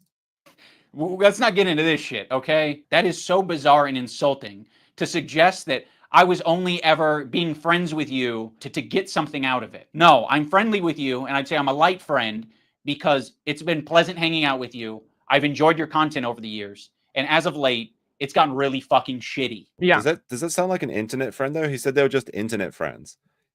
They said they used to hang out. That's not internet friend shit. That's just friend shit. So go fuck yourself. I agree. Who else? Who else do we want to burn today? Who else do we want to burn today? You're making it so fucking obvious that this is your emotional dumping ground. It's horrible. This is not what podcasts are. There was a way to approach this to say like, yeah, we feel hurt by you guys not saying something. You've decided to do the extra thing and attack. Now, in fairness, I am attacking back, but I feel very insulted and I feel defensive and I feel like I am speaking up for a lot of people who have problems with you and a lot of people who have been on the receiving end of your harassment. It's so easy to be anti-racist. Everybody's anti-racist. Mhm. Racism is the worst thing in the world, right? We fucking hate racists. Fuck racists. Microaggressions. The minute that they actually have to stick their neck out for somebody, the minute they have to actually risk something to put themselves in under scrutiny, to sacrifice something personally to stand up for racism, then all of a sudden it's like, hey, I don't want to get involved. And that's drama. How much do you care? I don't do drama. How much Sorry. do you actually care? If you're, isn't that the whole point? Like, I realized This is exactly true, by the way. Like the first 2 minutes or 3 minutes, that's how a content cop should be. There should be cutaways, there should be gags, and there should be the damning evidence that you bring to light that actually like does these huge blows that content cop was known for. Keemstar lost like 20,000 subs. Rice Gum, it was like 30, 40, 50,000 subs. These were massive events of the day. People would talk about these. This was like water cooler content. You'd go back and talk to your friends. This is something that could have been done in a Discord call. But no, he had to do it in public. Why? Because Hasan demanded it to be in public. that Ethan and Hila are more scared now than they've probably ever been.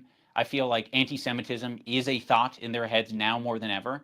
And it's not completely unjustified to be thinking about that sometimes. You guys are just hurt and you're kind of like dancing around and making very like loose, poorly thought out analogies for something that doesn't even apply to us. It's like he's so close. He's so close. Do you think like, I feel like there's like a little ghost in the back of Ian's head. And when he says these things, he's like, wait a minute, this is all just what I'm doing. You can kind of see it there. The glimmer of recognition in his eyes. And then it fades away. Like me making this video is the standing up for something. And it's saying, fuck you. You guys are being bad. You know, I don't think you're bad people, but you're being bad. You're behaving poorly. You're hurting people. I mean, go back to the civil rights. You think that the people who are like the white kids who are protesting with the black students, you think that they were just like not risking anything? Those kids who are marching with the black students and... So in Ethan's analogy, he's the black student and I'm the white student, but I'm the white student that's not, you know, marching by his side. I'm not doing the difficult thing. You're going to have to march on your own, black student. Marching with the black students and... I mean, why is it inspiring? Why is it inspiring? Well, and it's the same thing, to bring it back to Hasan just because, but it kind of is the same thing. Like I was thinking about going to Gaza until I found out it's dangerous. He's a total performative activist that doesn't give a single fuck about the cause. It's been performed exquisitely, harassing one person and seamlessly transitioning into harassing another one. If anyone's been watching for the past fucking year, I'm pretty sure they have a good idea of your feelings about Hasan. Like people like Anissa are the perfect example because she's friends with these people. She's friends with Denims. Denims is streaming this story about our... She's saying she's friends with Denims, that woman from the beginning of the video. I know it's a bit hard to understand Hila. She has quite a thick accent, but that's what she's saying. She's friends with Denims. I'll show that, yeah. Getting Giarda from the dog, whatever. I'm sorry. I'll accept this position from anyone except you guys. You have laid the groundwork for this type of streaming, which is watching people shit and giving your unfiltered reaction to it. Why would just like now? Fancy how that works. you expect Anissa, of all people, to say something to Denims? Okay, so by that logic, we should be saying shit to you guys all the time. But I have a feeling you guys wouldn't like if we said shit like that to you all the time. Yeah, we've been respecting you as independent content creators. You can do what you want. We'll treat you as adults. Maybe we shouldn't have been treated... Does anyone actually want, like, Idubbbz respect? By his own words, he can't get more than 3,000 views on a podcast. And they want his respect, but no, they wanted their friend to stand up for them. It's different. You as adults. She could say so much, and it would make her a little bit uncomfortable, right? It's not comfortable. She'll get a little bit of shit. Yeah, just for But saying that would be commendable. And by the way, it kind of speaks for itself that saying, hey, their house is claimed, they're, they're actually good people, like that's going to get you shit. That kind of says it all, doesn't it? There isn't a single person that I respect who would give a fuck if I publicly said that Ethan and Hila are great with their kids, Ethan and Hila didn't kill their dog, and Ethan and Hila wipe their asses or don't have giardia or whatever the fucking... What are you talking about? It's not about you. It's about him. He's the one that needs help because the internet thinks that he's giving his baby parasites and that the CPS are literally came to the door and had to force it. Well, not force away in the same way that they did in Nick's case, but they literally came in and inspected the entire house, interviewed the children. This happened to Ethan because of these internet like bullshit rumors. It's not about the people that you respect. It's about just saying, giving some support to your friend and saying that it's not true. The prompt is. No one would care. It's all about him, though. It's all about him. Me. The only person who would care is me, because I'm like, why did I tweet this out? I'm not tweeting out because I'm not your fucking lapdog. That's why I'm not tweeting it out. I'm not saying it to my audience because I don't give a fuck. It's not my business. That's, in my opinion, doing something that's Yes, it difficult does. and standing by your principles. That's the whole point. That's what makes standing by your principles admirable, is that it's not always easy. Why are you saying that I'm not standing up for my principles when you don't even know what they are? I get, like, we're a little bit past directly naming. I mean, you don't have to know what someone's principles are to make the assumption that they're probably against phony CPS calls being called on you. That's a pretty reasonable take for most people, regardless of their different aisle on the political sides that they are on. It's a pretty easy one to be. It's a pretty simple one. You don't have to worry about losing too many friends because of the spicy political debate. You know, if you just say, look, I don't think that people should be able to lie so that they can summon CPS reports to troll you. So we might have gone off on a tangent. If you maybe accepted the phone call and we talked about it, you could have asked me, hey, what are your principles? And I can tell you the way I've been behaving is exactly in line with my principles. Now we're going to talk about the BDS list. We're going to start off with All right, let's see what this is. Befriend, discuss social media folder. Boycott these creators now for their complicity in not deep-throating Ethan Klein. Okay, I think this is when it gets really unhinged. Frogan, because obviously this is like as bad as it gets. If you're following Frogan, that can only mean that you're anti-Ethan. Oh, this is not a good start. Love of the H3 podcast. You are following Frogan, so that means that you are anti-Ethan. Sam, Morg Pie, friend of the show. Olivia, Ian, Daily Dose of Internet is anti-Ethan. Jesus, this is fucked up. Pokimane, comment etiquette. Oh shit, Asmongold's in here. Asmongold follows Frogan. No, Asmon. That means you're anti-Ethan. That's fucked up. We're gonna want. Again, this is actual gaslighting, because it's not about following people. You can follow someone for many reasons. Sometimes you just follow somebody because you know what, you want to see their retarded shit so that you can make fun of it later. For example, whether you can use lists for that as well, but I don't use any lists on that. But it wasn't about following people. That's the actual gaslighting. He's trying to tell the story. It's about the following. No, it's about when asked to say, you, as someone who has knowledge about my house not being covered in shit, could you just say to the internet it's not true so that the CPS calls stop? This is absolutely insane. This could only have been made by Anissa, even though I think that Idubbbz has very little of whatever brain he used to have left. This kind of circular, crazy gaslighting logic could only have come from his wife.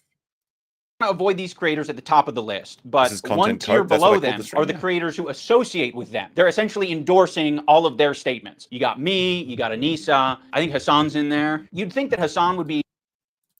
If you look at this picture, so this is 1 and this is 2. Which of these 2 people do you think is the wife in the relationship? You can post in the chat while you're liking the stream.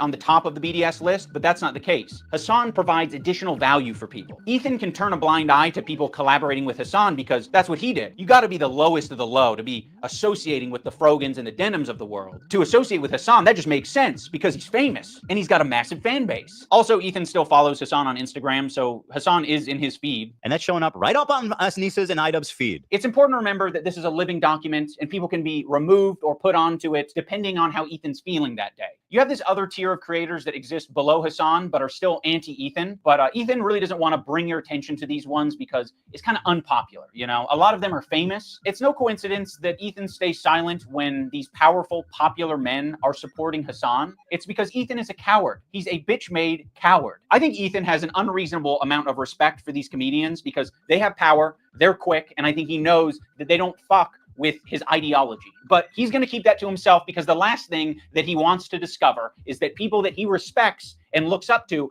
they don't fuck with him. Bill Burr came on. It was like the worst fucking show. It was just horrible. That was like my lowest moment on podcast history. We could talk about Bill Burr ruined my life. Bill Burr made Ethan go on Lexapro. I was prescribed it and it was in my bedside. What happened to Bill Burr? Like, he used to be really entertaining, but now he's like, he's almost doing his own Idubbbz apology to a career. Where it seems like he's always trying to make up for his edgy past. Am I wrong about that? I feel like I've seen that. I remember Bill Burr said he was terrified of dying alone, and then he got married, and now he's like really super cringe. And I think it's his wife doing it to him as well. But then it was the Bill Burr episode that made me finally start. When Stavros goes on Hasan's stream and he mocks your content nuke, I actually saw a really interesting video about you, man, and I don't know that I'm even comfortable being here anymore. Oh no. It really kind of shed light on you in a way. Yeah. I don't know who this guy is. I think I've seen him once on podcast Cringe. I know he's a comedian and he just says a lot of stuff and then he just has that like like cackle thing. Not a fan of what I've said, but I think he's like really famous in the comedy circuit. Yeah. You kind of like have leftist politics and stuff like that, and I actually feel betrayed. Yeah, and so I'm actually just here to let you know this is the last time I'm ever coming. you don't fire back because you're I don't watch Cumtown, guys. I know we talked about this before. I don't watch Cumtown. I don't know all the deepest Cumtown lore, okay? coping. So you're just going to tuck your tail between your legs and never mention on your podcast that mentions everything. You're bringing up some fucking connection I have on Twitter. Someone mocks you on a stream. You're not touching it. Fuck you. You're a cow. He was good. Oh, is it Dennis Nedry? Is that? Of course. That's where I recognized him from. That's actually uncanny resemblance, really. Howard. It's just his job. It's just what he does for his job. You know, he doesn't mean it. We're actually good friends. You know, he makes fun of everyone. It's not just me, right? Oh, also, I can't forget about Matt Lieb. Matt Lieb is in this like middle tier. His valuable association is Rhett and Link. So Rhett and Link, conveniently, are also in this category of popular and powerful men who Ethan does not want to burn bridges with. Although he's sniffing around. This guy, Matt Lieb, he works for Good Mythical Morning. Of all people, this guy, Matt Lieb, who apparently is a producer for Good Mythical Morning. Well, do you guys remember Good Mythical Morning? Do they still make that show? Didn't they get like vasectomies together or something like that? I remember I had a friend. He lived like upstairs from me, and he was really into Good Mythical Morning. And he played the guitar, and he had his own beard. And he would just we would go up to his house sometimes and hang out. And he was just like, "You guys, we got to watch this episode of Good Mythical Morning." And you know when it's like your friend wants to show you something, and you just hate it because you're like, no, just like gather around the smartphone. Let's just nobody talk for 15 minutes while we watch this video. I've seen some good. I have enjoyed some Good Mythical Morning in the past, though. I won't lie. But like when you do that to your friend, it's never good. Never do that to your friend. Like friends don't let friends do that to each other. This guy works for Good Mythical Morning, acting like he's wholesome, and he's bringing on somebody that wants to kill my wife, or in a video game. And I think he should be fired, frankly. And I hope he is fired. He's pathetic. And he interviewed basically a terrorist. I think Ethan only respects power right now, which is one of the reasons I made this video in the first place, is because he thinks I'm weak. He thinks a lot of these other creators that he's gone out of his way to attack, he thinks that they're weak, and he thinks they're a target that he can bully, he can manipulate, he can send lawsuits to. And I want him to know that we're not going to be bullied. You're being a piece of shit, and we're going to call you out. So here's the but. I do think it's kind of lame that Ethan sends out lawsuits, like a lot of frivolous ones, right? Because he's like, he kind of rose to notoriety because of his, he was making like a parody video or a styling on some guy that was making these like cringy workout or pickup videos or something, and that guy sued him for defamation, and it was like a really big landmark case in YouTube's history because it kind of set the tone and the rules for what you can do for transformative content. And back then, Ethan was like, he was like the golden boy. Nobody could say anything bad about him because he was just right about everything. There was the humongous saga and everything. And now he's kind of, you hate to see it, right? You hate to see it. You've got a video and you've got an audio. We're hitting both.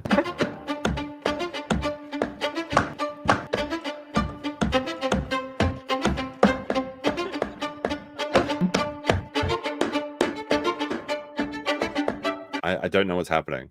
What is this button? Is this a meme? Is this just something Ethan does? Like what's with the button? What's going on? If he'd done this with the sniffs, I would have respected Idubbbz a little bit more.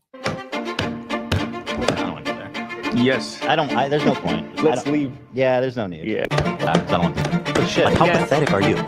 Don't worry if we don't have it all now. Hold on. I don't like pedophile. Like the Eye of Sauron. I see you. I see you out there, you fucking cockroach. You'll be living with your parents for a lot longer, buddy. Yes. How long did this? What is the point here?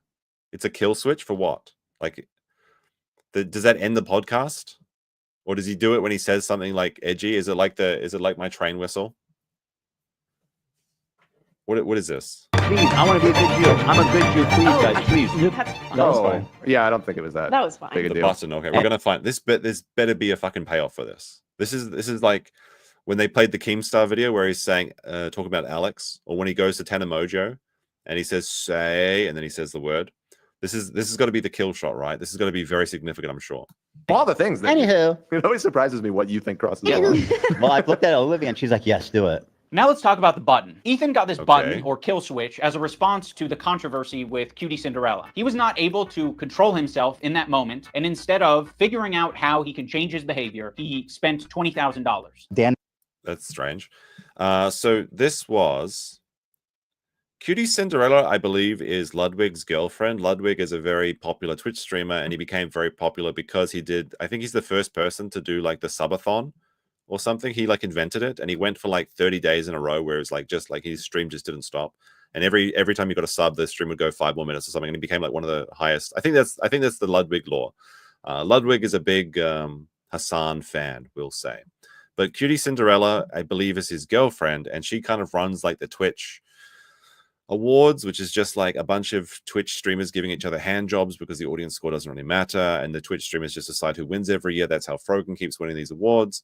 But like, her friend generated like AI porn of her or something, and she broke down in tears because it's such a betrayal or something. I thought it was a stupid thing, because it's weird. Don't get me wrong. I wouldn't want to hang out with someone that was doing that of like my wife, if that was the case, or my girlfriend, if that was the case. But it was such a nothing burger.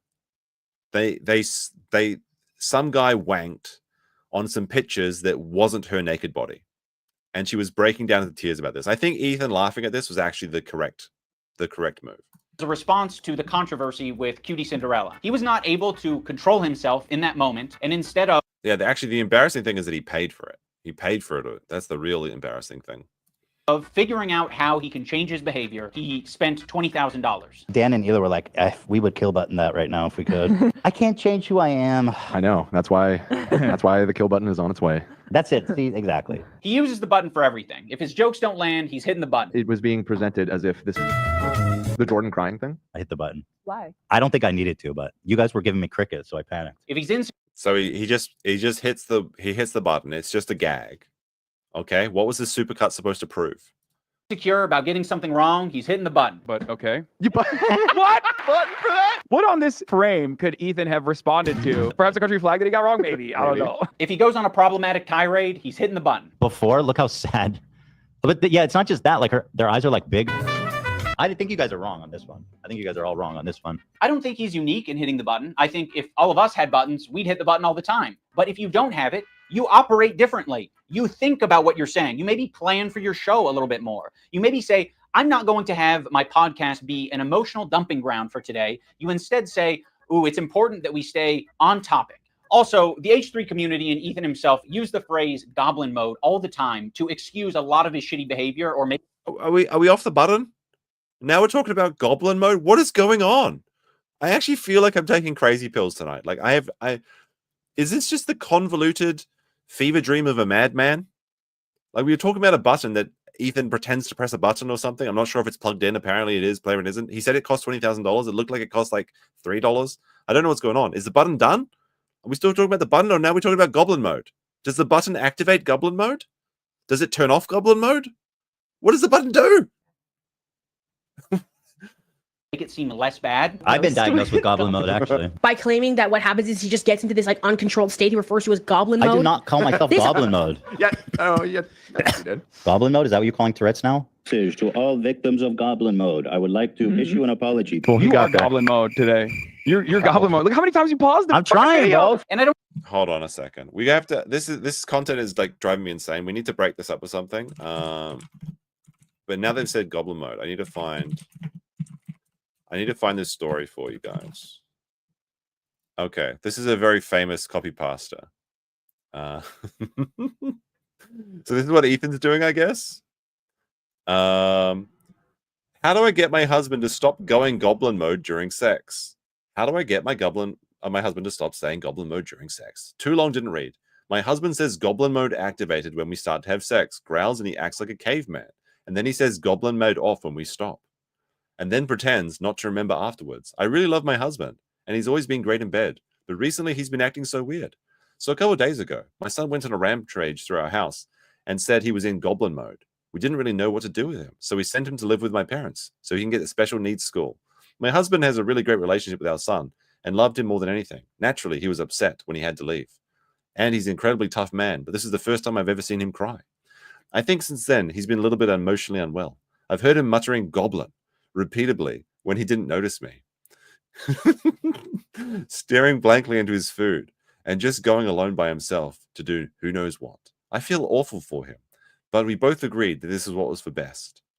Last night, the day our son went away, he decided to have sex to relieve our stress. However, my husband said, goblin mode activated, started growling, and went wild having sex. Admittedly, it was some of the best and most experimental sex I've ever had.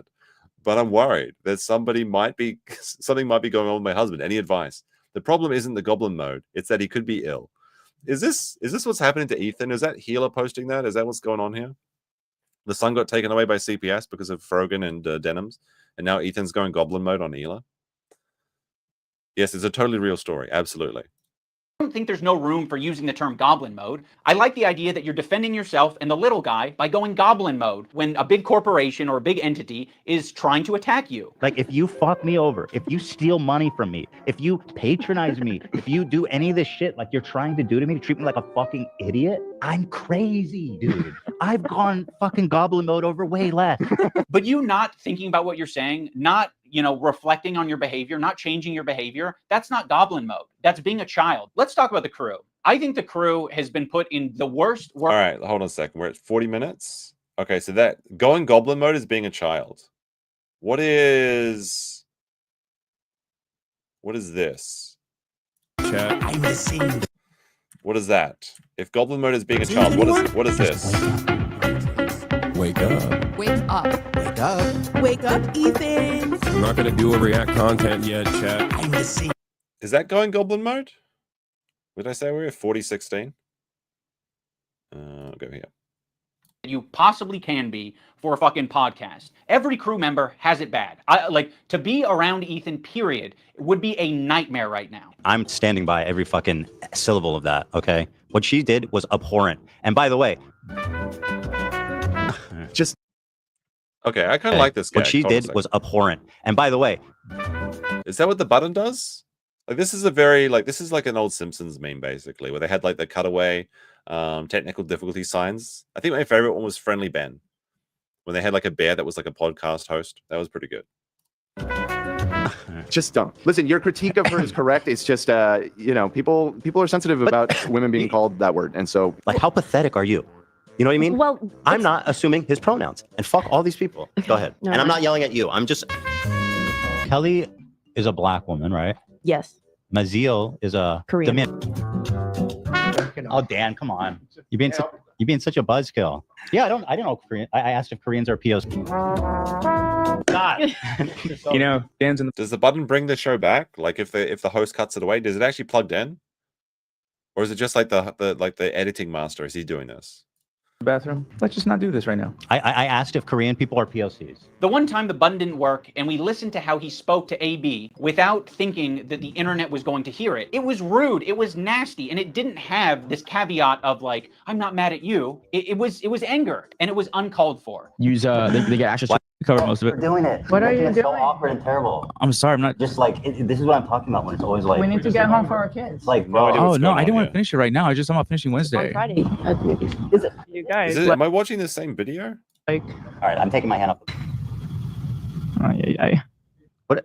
Okay, well, all that. thanks, button. And he didn't want to take accountability for it. He immediately wanted to deflect, and he wanted to say that the button fucked him. First of all, I appreciate the. Okay, Kitty says that it erases the previous 30 seconds. So they're on a delay. So he can just say the N-word if he wants, and then he can hit the button and delete it. Okay, that's actually pretty useful. I should get that, actually. That's actually a pretty useful thing to have. What is the problem, though, with the button then? Because that's actually good. Because that means they're actually, taking some effort to editing their show. Hard work. I know you do. And I loved it, and I really enjoy it. But it's like every time we do it, it's like the show is what it is, and I know. it makes it. I was being selfish.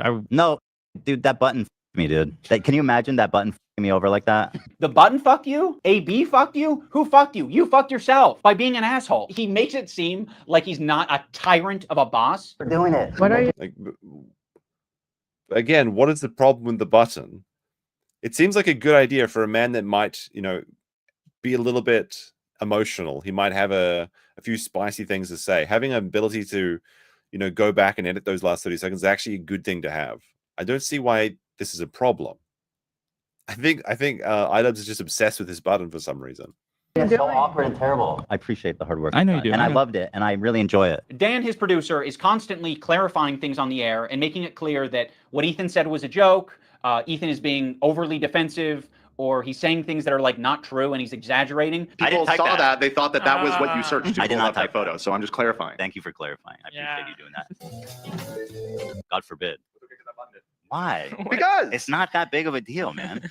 Just your inability to. No. Hold on, Dan. How does it change anything? People knowing that we did it. It's fun when it's a surprise. Okay, well, you just asked how it changed. Surprise them on your show. Okay, all right. I understand that that's his role, and he's, Ethan's made that his job, or Dan's made it his job. Ethan leans on it so heavily, in the same way that he leans on the button. Ethan is leaning on all of these people to be adults and look after his behavior and give all of this emotional and empathetic energy for Ethan, but Ethan refuses to give it back to them. Also, let's talk about What? What is going on? What is this, a content cop? What is this?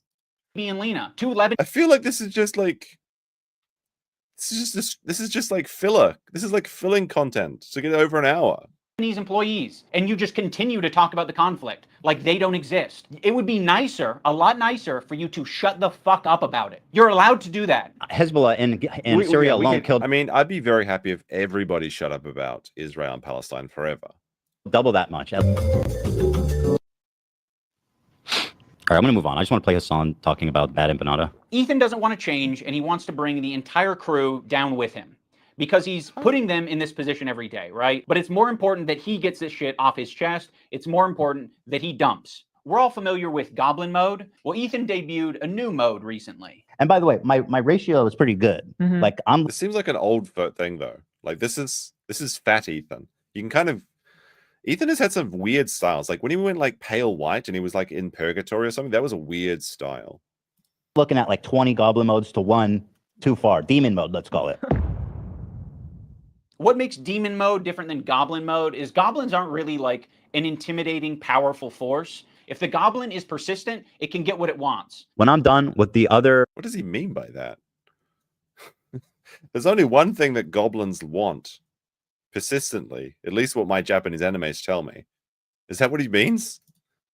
The big one that's dropping probably next week, my full attention is going to you, George. Like the Eye of Sauron. I see you out there, you fucking cockroach. Ethan, the reason the internet got behind you when you were being sued by Matt Haas or when you were being sued by Ryan Kavanaugh is because people saw you as the underdog. They saw you as the guy who's defending the common man. I'm suing, and I cannot wait for you guys to read it. At the moment, we are writing 3 complaints for 3 people. You are doing the classic rich asshole thing. You have a deficit of friends. You have a surplus of enemies. You feel... Isn't that what Idubbbz has?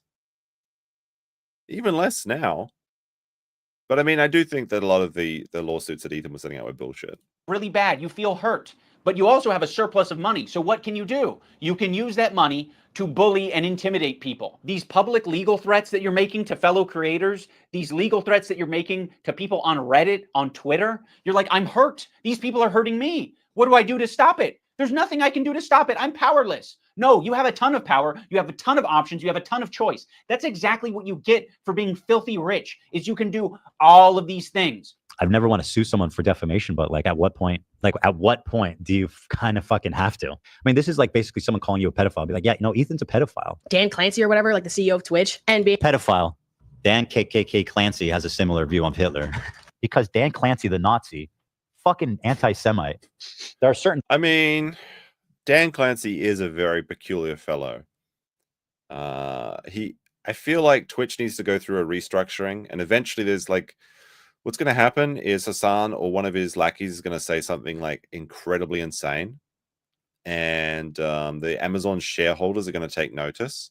And they're just going to restructure everything. And Dan Clancy is the CEO. He's the first one to go.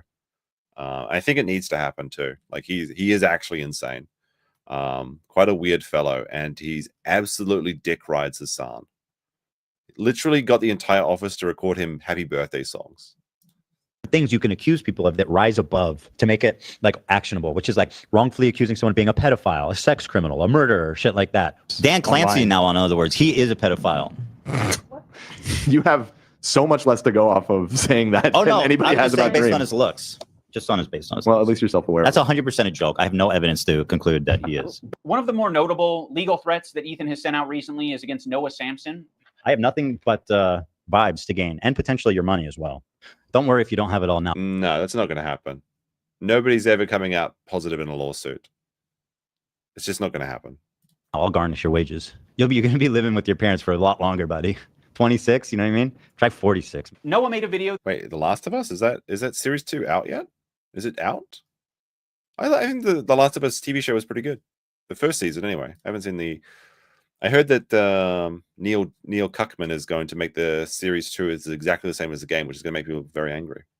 That was critical of Ethan and other content creators when they're talking about Israel and Palestine. I mean, the way he's talking about Noah on his podcast is so fucking creepy and weird. Is this a new thing? This is a new thing. This happened during the show. Upon initial examination, it seems to check out, and it's not great for young Noah. Can I say that? Don't say it yet. I'll say it. So he's a rape. So of course his standard. I don't know what he's accused of, so I'm not actually going to say. But Ethan brought on a former partner of Noah to basically just shit talk him and say that he's a bad partner. But that's all that Ethan was able to extract out of it. you are not accusing him of committing any crimes or doing R-word or anything like that. The accusation is that he's a sleaze. Absolutely. Noah Yeah. Samson, as far as I know, is not a rapist. Fuck you to Noah Samson, who's not just a liar and a scumbag, but also a creep, allegedly. Allegedly. Now let's talk about the left-leaning Democrat. He presents himself as someone like me, a left-leaning Democrat who supports basic things. The thing that made me start to question Ethan's intentions is that when he was suggested to... Look, this is long. Don't worry. We're getting to a really, really spicy part, okay? We've got through 48 minutes of this. There's only another 12 minutes left, allegedly. Well, actually, talk to Sam Cedar, a fellow progressive, a guy that Ethan respects and looks up to. He works with Sam Cedar at the Majority Report. I respect him and what they do there. He kept saying that it was racist or anti-Semitic to suggest that he talked to someone who's within the same ethnic group as him. That's why I said yesterday, like, I urge Ethan to talk to Sam Cedar. There are very thoughtful, very kind anti-Zionist Jews out there that he could talk to. I don't think that I will be able to reach him. What's the insinuation that I only listen to other Jewish people? You need to talk to my pre-approved list of Jews that like agree with me on everything. You know, it doesn't matter if they're Jewish, dude. It doesn't matter if they're fucking Jewish. I think most Jews. I don't think Jews at large view it. I don't think that is the. In what position are you to even say that? If it's not motivated by my. Like, Ethan did go through this weird period where he had like this white hair and he was in this like purgatory space. I don't know what's going on here. Myself, it's motivated by Jews against anti-Zionist No, Jews. seriously, how can you speak for my entire ethnic group? I find that really interesting. Ethan, I don't know what to fucking tell you. I'm going to go out on a limb and say that the majority of Jews are pro-Israel. This is like step one of having a leftist ideology, is recognizing our race, religion, nationality, all this shit, all shape our experiences as people. That's the reason why it'd be better served to have this conversation, not with myself, but with an anti-Zionist Jewish person. Why does it matter if they're Jewish? Because I'm not Jewish, and you've said in this conversation that, like, how can you tell me how to feel about the situation? Yeah, but how is one person a representative of Jews at large? I'm just telling you how Jewish people around the world interpret that phrase. So yes, Ethan, on occasion, you might be suggested to talk to someone who has some crossover with you. It doesn't have to be your ethnicity. It could possibly be someone who shares progressive ideology with you. It could possibly be someone who is of your same gender. I think Ethan understands this concept very well. He listened to these women on his show when they told him that he shouldn't be calling women bitches. This bitch is intolerable. You are such a nasty fucking bitch, Cam. I don't know if you can call her a bitch though. She is a bitch. She's a fucking. You're right. I call her a see you next Tuesday. Listen, you have. I'm curious, what do Lena and Sam think about You it? can absolutely call women bitches. Okay, let's just stop. You can call people bitches. You can call them cucks. You can call them dicks. You can call them assholes. You can call them everything you want. Okay, stop saying you can't use these words. Come on now. Maya with a 56 says this is hilarious. Idubbbz is destroying himself with his content cop. Yeah, it is like the deranged ramblings of an insane person. And we watched something about Chris Chan the other day, right? I think Chris Chan was more coherent than Idubbbz is being in the Goddess journals. I wouldn't be okay with that. Yeah. I feel like that it's for the girlies, Ethan. But I So agree. you guys all seem to Yeah. be in consensus that it's in are. poor form. I think to respect the women here in the room, I'm going to have to pass on saying that. All right. Well, I'm going to ask the chat. Are you allowed to say bitch to a girl? Chat. 1 for yes, 2 for no. Infantilization of Ethan Klein is fucking nauseating. He's not a child. He is absolutely capable of looking into Hasan, learning about his politics, interviewing, doing loads of things to figure out where he stands. He presents himself as someone like me, a left-leaning Democrat who supports basic things. And for the first time, I noticed an inordinate amount of radical, hardcore leftists. I mean, I thought we were social democrats, not whatever this was. This comment from Hasan really started to sound some alarms in my head. I was already getting uncomfortable with our partnership. I started to wonder if I had any idea who this guy actually is. You made how many episodes with Hasan? Like, this guy made a fucking program with the biggest mega leftist on the platform. Now he's acting like... Yeah, that was really stupid, by the way. It should have been easy to see that one coming. It wasn't going to work. I was like, when I saw them actually doing a show together, I was like, that's a weird pairing. Like he was tricked and he was incapable of figuring out what this guy's beliefs were. Bro, I didn't make the fucking leftist program. You did. You made fucking, what, 60 some odd episodes of this shit for hours talking to this guy? You didn't have a problem with any of it until, Ethan talks about being aware of Hasan's 9/11 comments and then sort of leaves it at that. Like it was just a joke. Actually, I think Ethan describes them as edgy moments or jokes. You might remember him from such classics as America deserved 9/11, dude. Fuck it. I'm saying it. Now, to be clear, I knew about all these. So someone I think earlier said that was a joke by Hasan. That's not the way you word a joke. These edgy and controversial jokes at the time we made the show together, because who am I to judge? No, Ethan, those aren't jokes, right? When someone makes a controversial statement like that, that's not them trying to be funny. I can understand why you would conflate the two. That is someone who is extremely frustrated and passionate about a particular topic. In this case, American imperialism and terrorism. You could have... So that makes 9/11 okay? Is that where he's going with this? Looked into that. You could have talked to Hasan a little bit more and found out what his international politics opinions are. But you wouldn't even need to do that. You can look at it online. You're not a victim. You weren't tricked. You made 60 some odd episodes. If you didn't want to go down this route, you shouldn't have done it. But that was your fucking choice. You did it. You are an adult. When Ethan and Hila are watching Matt Lieb saying that one state doesn't represent all Jews, they cannot wrap their heads around the idea. No single person represents all Jews. I'm just telling you how Jewish people around the world interpret that phrase. No single person represents all Jews, as no single state represents all Jews. This is another weird thing. Oh my God. Israel. This is a lie that I see Hasan and people pender. They say that Israel's going to war on behalf of Judaism. They have never, I don't believe that that's ever been stated. And I don't think Israel ever explains that it's like, I think Israel says it's a place where Jews can go. Israel is just a place Jews can go. With that slogan, we might... That's a really spicy one. I probably shouldn't touch that one at all. Actually have peace. You know, if that's all you're defining Israel as, is a place Jews can go. Like, sure. It sounds like America to me. Like, all right. I don't think that Israel said they represent all Jews. I don't think that's a stance. We're like, hey, displacing Palestinians is all Jewish people. Ethan is being so disingenuous here to suggest that he doesn't understand what Matt Lieb is saying. Like, like he's making a semantic argument. Like, I don't think Israel has said that it represents every last Jew on the planet. I don't think Israel has claimed that. They're not going to say that their most genocidal behavior represents anything to do with them, okay? But what they are going to do is they're going to inexplicably link Israel and Jewishness together. So when they're being... What they are going to do is they're going to inexplicably link Israel and Jewishness... I mean... Oh, that's a spicy one. I mean... together, so when they're being criticized, all of a sudden they have the perfect defense. Oh, another thing I need to mention. There was a tier list. It was called the Who Can Say Habibi tier list. It was presented at TwitchCon as like a panel that was just meant to be lighthearted and fun. And Ethan Klein saw that, and he decided that it was anti-Semitic. Tier list, and we're gonna need... I mean, it absolutely was. This was definitely a list that was made to glaze Hasan and also make fun of Ethan and other Jewish people. They literally had, like, I think Ben Shapiro, Ethan, and maybe it was Jordan Peterson or something. Like, people they didn't even mention. This was absolutely about Jews when they did this. I don't know why they even pretended it wasn't. And Twitch agreed because they banned them for like 30 days after this. To discuss and figure out who can say Habibi and who can't. And also, we have tiers. Also, everyone can say Habibi, right? Doesn't that just mean like baby or something? Is that what Habibi means? That's what I thought it meant. Everyone can say it, okay? Assigning words to different races is ridiculous. We have Arab coded. They ask permission to say Habibi. You know, like you got like a white guy's like, can I say it? Is it slurs? And then love Sabra, which is they're not Arab coded at all. Now when I gotta look this up. I thought it meant baby. What does Habibi meaning? It means baby, right? Or like something. My love, or but yeah, beloved. So basically, why wouldn't you be able to say that as a white person? Makes no fucking sense. I first saw this tier list, I immediately knew what it was doing. I was like, oh, it's a play on the who has the N-word pass and who doesn't tier list. Granted, Habibi is very different than the N-word, but it is a cultural word amongst Arabic-speaking people and Muslim people. Like that is a word that's used. Habibi, it means my love. Oh no, don't do that, Habibi. Oh yes, Habibi. You're my Habibi, I'm your Habibi. So yes, it's meant to be a fun way that these Arab content creators can express their Arab culture and be proud of it and happy about it. Because it's denim's Arab? Okay. It's not like they have massive representation on the platform. Making a tier list based on race. And nobody... I mean, Twitch is very, very staunchly pro-Palestine. That's just the way it is.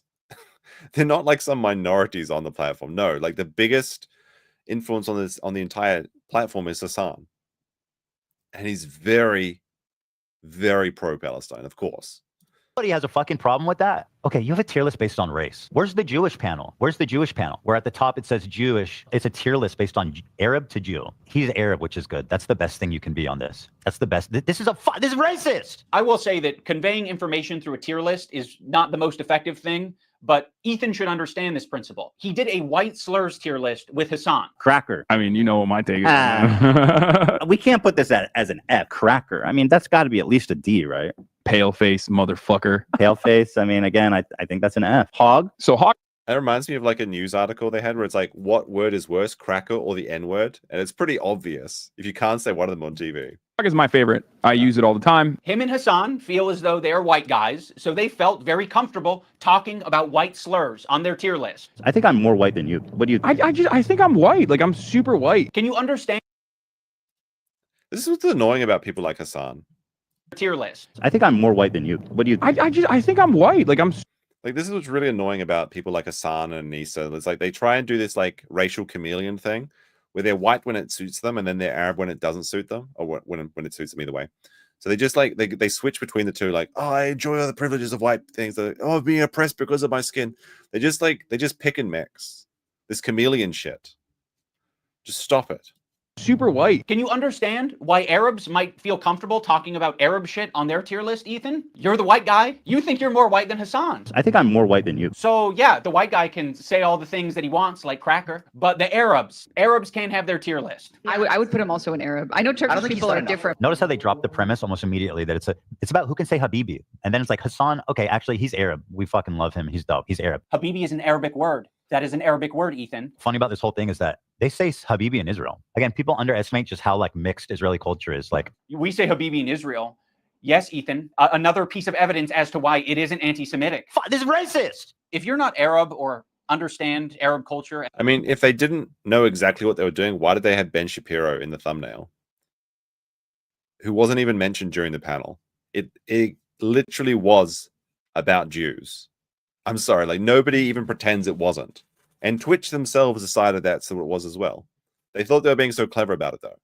At all, which is a lot of Americans. And Ethan Klein presents you this tier list and calls it anti-Semitic. You're just going to eat it up. It's not. Ethan is just proving his location on this tier list under Love Sabra because he doesn't understand Arab culture. There's a lot of Arabs who eat Sabra. Hasan has said he was oppressed. Was he oppressed when he was in Turkey, when he was born into a family that had billions of dollars, or when he was sent to live in America? I mean, I know that you're obviously not defending him here, but he did say he remembers being broke, which never happened. He's always been rich. He's a rich Nepo baby his entire life. Sabra. There's a lot of people like me who eat Sabra. A lot of the times it's all that's in the store, and I'm going to buy it and I'm going to eat it, but it is not the good shit. Like the average Arab American. I really want some hummus now, but I don't think I've ever had Sabra. Is Sabra good? Is it bad? Like what? Like apparently it's like shit tier hummus that only like Israelis eat or something, I guess, according to Twitch, which is a weird thing to say. Do you just make your own hummus? Is that the trick? It's just chickpeas, right? Chickpeas and like lemon juice or something. It's delicious. I love hummus. Do you think the store's still like, no, the store's going to be closed. I won't be getting hummus. It's they're gonna mid, go in the store and apparently. the only option they have is fucking Sabra, and that sucks. That's the only option, right? Arab communities and distribution facilities are not widespread across the U.S. So what are they left with? They're left with a common, relatable, shitty hummus, which is Sabra. And what's so fucking All right, what's a good hummus then? I mean, it's hard for me to find hummus here, but I think my Gyomu has it. The old Gyomu Super was where I buy my exotic foods like hummus. But yeah, hummus is delicious. They also sell Australian meat pies. Very good place. pathetic about this whole thing is after he was able to get these Arab creators banned off of Twitch for 30 days, he goes on to talk about how bad Sabra hummus is on his show. I don't think anybody prefers Sabra over homemade like restaurant quality hummus. You know, it's what's there. Like weirdly fluffy. It is Sabra. fluffy. Weird. Yeah. I would buy it sometimes and eat it. It's not the best. The problem is with Sabra, in my opinion, it's only good for the first 2 days. For some reason, like when you eat this. What? Does anyone leave hummus in their fridge? I feel like if I break out the hummus or I break up any dip, it's not going back in the fridge. These are like one-shot things, in my opinion. Like, is it strange for me to eat like an entire tub of hummus in one sitting, or like at a party? I guess maybe I could have some friends over. Like, who's saving half a jar of hummus in the fridge? That's weird, in my opinion. Why are we talking about this? What is going on? I feel like I'm being hypnotized into nonsense. Sabra shit, it just feels so much heavier. And imagine eating a whole fucking vat of Sabra. That's crazy. Yeah. I remember like okay, apparently I'm wrong. Apparently it is crazy to eat an entire tub of Sabra, which I don't think I've ever actually had. But I've had an entire tub of hummus before, and it was delicious. Thomas. Oh, okay. Well, you hate Jews then. I don't. And Arabs. Yeah. This is racist. Yeah, it's almost like you can have a discussion about Sabra hummus being a bad hummus without it being at all related to a Jewish thing or an Israeli thing. He can have that discussion as much as he wants on his podcast because... Is there a lot of calories in hummus? I thought it was like a healthy snack. What is it, just chickpeas and olive oil? Oh no. Oh dear. Well, I mean, this is such a terrible explanation of the story, because yes, you can talk about hummus, yes, you can talk about Sabra, but in the context of the panel, it was to determine who was the most Jewish and who was the least Jewish. That's what the tier list was about. Now, is it hypocritical that Ethan and Hasan did a cracker tier list? Absolutely. But it was still a thing that in the eyes of Twitch was a bannable offense for 30 days. That's a long ban too. Not that anyone missed them, because it's not like they're actually making any money on Twitch anyway. We all know his intentions aren't anti-Semitic. This is what he did. He hit his heart hard. The Zionism is leading to not accepting other cultures, embracing their own culture, and instead thinking that that is an attack on you. There's this incident on the podcast where they were reacting to Cutie Cinderella, and Ethan was laughing during it. So that ended up being a pretty important wake-up call for Ethan. He made an apology video directed at Cutie Cinderella, and it was graded by a professional psychologist, Dr. Kirk Honda of Psychology in Seattle. And Ethan got an A+ rating. In terms of a public apology, this is A+. Ethan won't rating. In terms of a public... Who is watching this psychology analysis of apologies? What is going on? What content is this? And what is going on? Why am I trusting this guy to watch his top 10 apology reviews? What the fuck is going on? Like apology, this is A+. Ethan won't stop talking about his A+ rating. You know, he rated my apology to Cutie Cinderella a perfect score, a perfect 10. A perfect 10 out of 10? Literally 10 out of 10. Go back. I can teach you how to make a good apology. I'm the best at 10 out of 10. I know what a perfect apology is, lady. You fucking don't. Is my perfect apology in this PowerPoint? Dude, I got a perfect 10 out of 10. This one is actually best apology, so. Ethan Klein, you guys, oh my God. I was trying really hard to think about an impactful moment during this video. Like, could I do something that would really... Like, what the fuck? Who grades apologies? What is like PSA 10 grade apology? It's like your Charizard shiny or something worth... What the fuck? Every online apology is stupid, okay? The only thing that matters is the actions you take going forward after you do something that is seen as bad or not, whatever, right? Who's watching this? Like, this is like women. I'm sorry, women in chat. This is your fault, okay? You're responsible. You're the ones that are watching these body language experts and these apology rating experts because you're trying to find out if your man is sincere when he says sorry. Okay, that's who's watching this content. It's not the men that are watching the apology tier lists. Okay, wake Ethan up. And I don't know if this came from a good place or not, but I came up with the idea of getting Ethan's grade changed from an A to a B at least. So I went. Why? Why would you go visit this person and try to get him to go back and downgrade his apology, his bullshit apology rating? This guy doesn't. Do you think this guy doesn't take his apology seriously? What the fuck? Visit psychology in Seattle. I'm not confident that Kirk will change his grade, but it's worth trying, and you know, we might learn a thing or two. Xander! Probably get pretty low marks. Unlike me, perfect score, 10. I said, hey, Lud, no leg drama. Why are you such a spineless coward of a person now that you've inserted yourself and your girlfriend into this conversation? Okay, Idubbbz, I hear you. You're in the room with me right now. I hear you. I hear your request. I understand it. I can understand where it's coming from. And I guess have a policy that when there is a grade for an apology, I am just grading that discrete apology as I see it without taking any consideration of prior or future behavior. If you're wanting me to comment on the overall behavior or the recent behavior from the clips that you have shown me, I believe that Ethan is a good person and that eventually he will feel sorrow and will feel. So Idubbbz traveled across the country after he made a supercut of Ethan's behavior, and then he showed it to the psychology apology expert with the express goal of trying to get him to downgrade his apology from an A to a B, because then that would make, I don't know, free Israel or stop the conflict between the Palestinians. Like, what is going on here? What is this? Is this a parody? Can somebody explain this to me?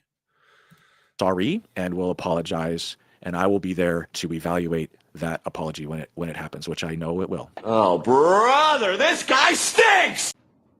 Unfortunately, Kirk. Why would you add that into your own video? Is he shitting on himself or the apology expert? What is happening? Did not change his grade, but that's okay because this is the internet. Anyone can have their own official apology rating system. So I'm going to rate Ethan's apology a B-. That's just based on my own feelings and my own rubric. When Psychology in Seattle was watching these holy shit.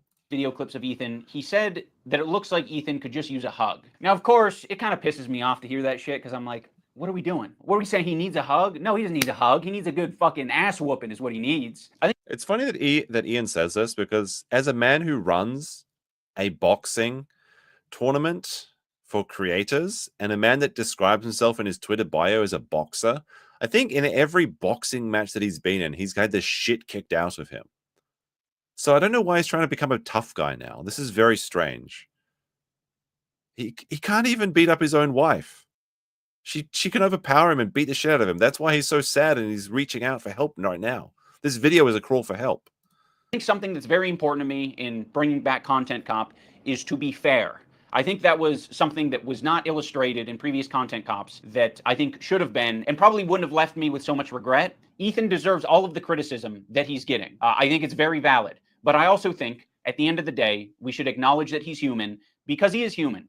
And he is in a situation that's making him extremely scared, paranoid, defensive, sensitive, and I'm sure other features and feelings. In the spirit of Kirk saying that it looks like Ethan could just use a hug, I have challenged some of his most powerful haters to put down the haterade and just say something nice and charitable about him because I think he deserves it. I just wanted to. All right, so let's see who showed up to say one nice thing about Hasan. You've got Denons, who I believe is just an OnlyFans chick that's orbiting Hasan and has never had any good opinions about anything and was one of the prime people that was trying to get CPS to get his kids taken away and has an entire EFAP about how she just steals content all day, every day. Say that I respect that you are genuinely yourself on the internet. I think a lot of other people respect you for it as well. I think that's a big reason why people were drawn to your content in the first place. I think that's a lot of the reason why your employees chose to work with you over anyone else. Ethan, I think it's respectable that you even began this journey to leave behind. Sean DeBlack. That's this guy's name. I thought he was just a black guy that hated Ethan. Apparently he's Sean DeBlack guy that hates Ethan. anti-SJW crowd and step into a more empathetic worldview. I know it's not easy. Ethan Klein, I think that when you are being Who the goofy, fuck is this? I when don't you're know any being of these silly, people. when you are being lighthearted and just having fun with your friends, I think that is when you're at your best. So I'd love to see more of that. That'd be sick. I will be reading my letter off because I don't want to sound robotic. HJ used to do this course for Frogan thought that her career was so important that she got I don't know, like the Chinese sign makers to make her like an fluorescent sign of her god-awful Jabba the Hutt appearance. that I used to What was watch. the I hope rationale that one day here? gets back to what I remember. You were one of the inspirations for me to start. Also, she's unlevel, right? Am I wrong? Is like this isn't level. Level your damn camera, woman. Getting content, so all this has stunk. I hope you really hear this, and I wish you the best. I think Ethan Klein rocks a buzz cut pretty good, and I think he's got a good choice of facial hair. I think it's Oh yeah, he's Jabba the Hutt. Very clever. Okay, guys. really cool what he did 8 years ago, fighting that frivolous lawsuit. That was pretty fucked up, and fighting it, he changed YouTube for the better. Right, this is actually the only good one so far. That it's not being like an underhanded comment.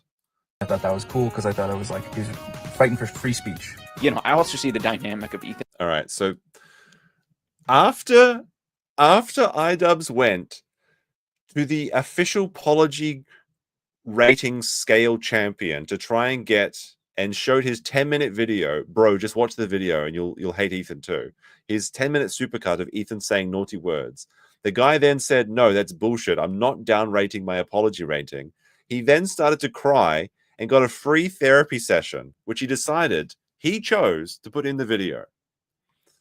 And it's really hard to be a couple online and see people attacking your partner, and it's like, okay, like if you come to their defense, that doesn't always help them, right? Sometimes that makes it worse for them. And I have been kind of slipping into a very unhealthy place where it's gotten worse and worse, and I get criticized more and more, and I get more defensive and more pulled up, a feeling of almost infallibility that I could take anything on. It led me to make a lot of mistakes, and then when I was criticized for those mistakes, then I would act extremely defensive and nasty and not really processing them in a healthy way.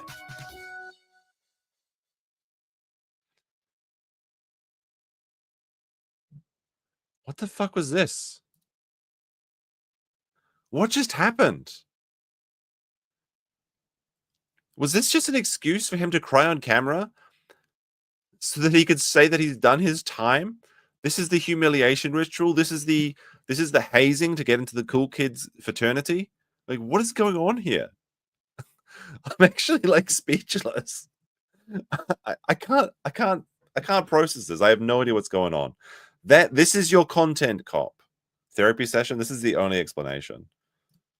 He literally cried. He couldn't get the damn apology rater to downgrade his apology. And he said that he's bringing it back. This is going to be a reoccurring series. It may be a reoccurring series, but I definitely won't be watching the next one. This was too brutal. This was just 3 minutes of what could have been a content cop and an hour of what should have been a private phone call to a friend that you betrayed. You spineless worm. All right, guys. That's all I got for you today. That's all I got for you today. That was brutal. Holy shit. I can see why over 100,000 people have disliked this video. Oh, jump scare. Wake me up before I go back to whatever I'm doing. Holy shit. I read this one, right? Yeah, I did. I got that one. All right, guys. I think tomorrow or the next day we'll have the sentencing hearing of the one and only. I know you're looking forward to it. And the question is, will that mean that the body cam is coming out? Well, we're going to find out very, very soon. But it won't be tomorrow. The body cam won't be tomorrow unless the police have already edited everything, which is not going to happen because they haven't accepted the money yet. It's potentially we could have it in the next 2 weeks. You never know. 2 more weeks. Just 2 more weeks. Stick to the plan. We're going to have it. Hit that like button if you're watching on the replay crew. And I'll see you next time, guys. Peace. Have a good one.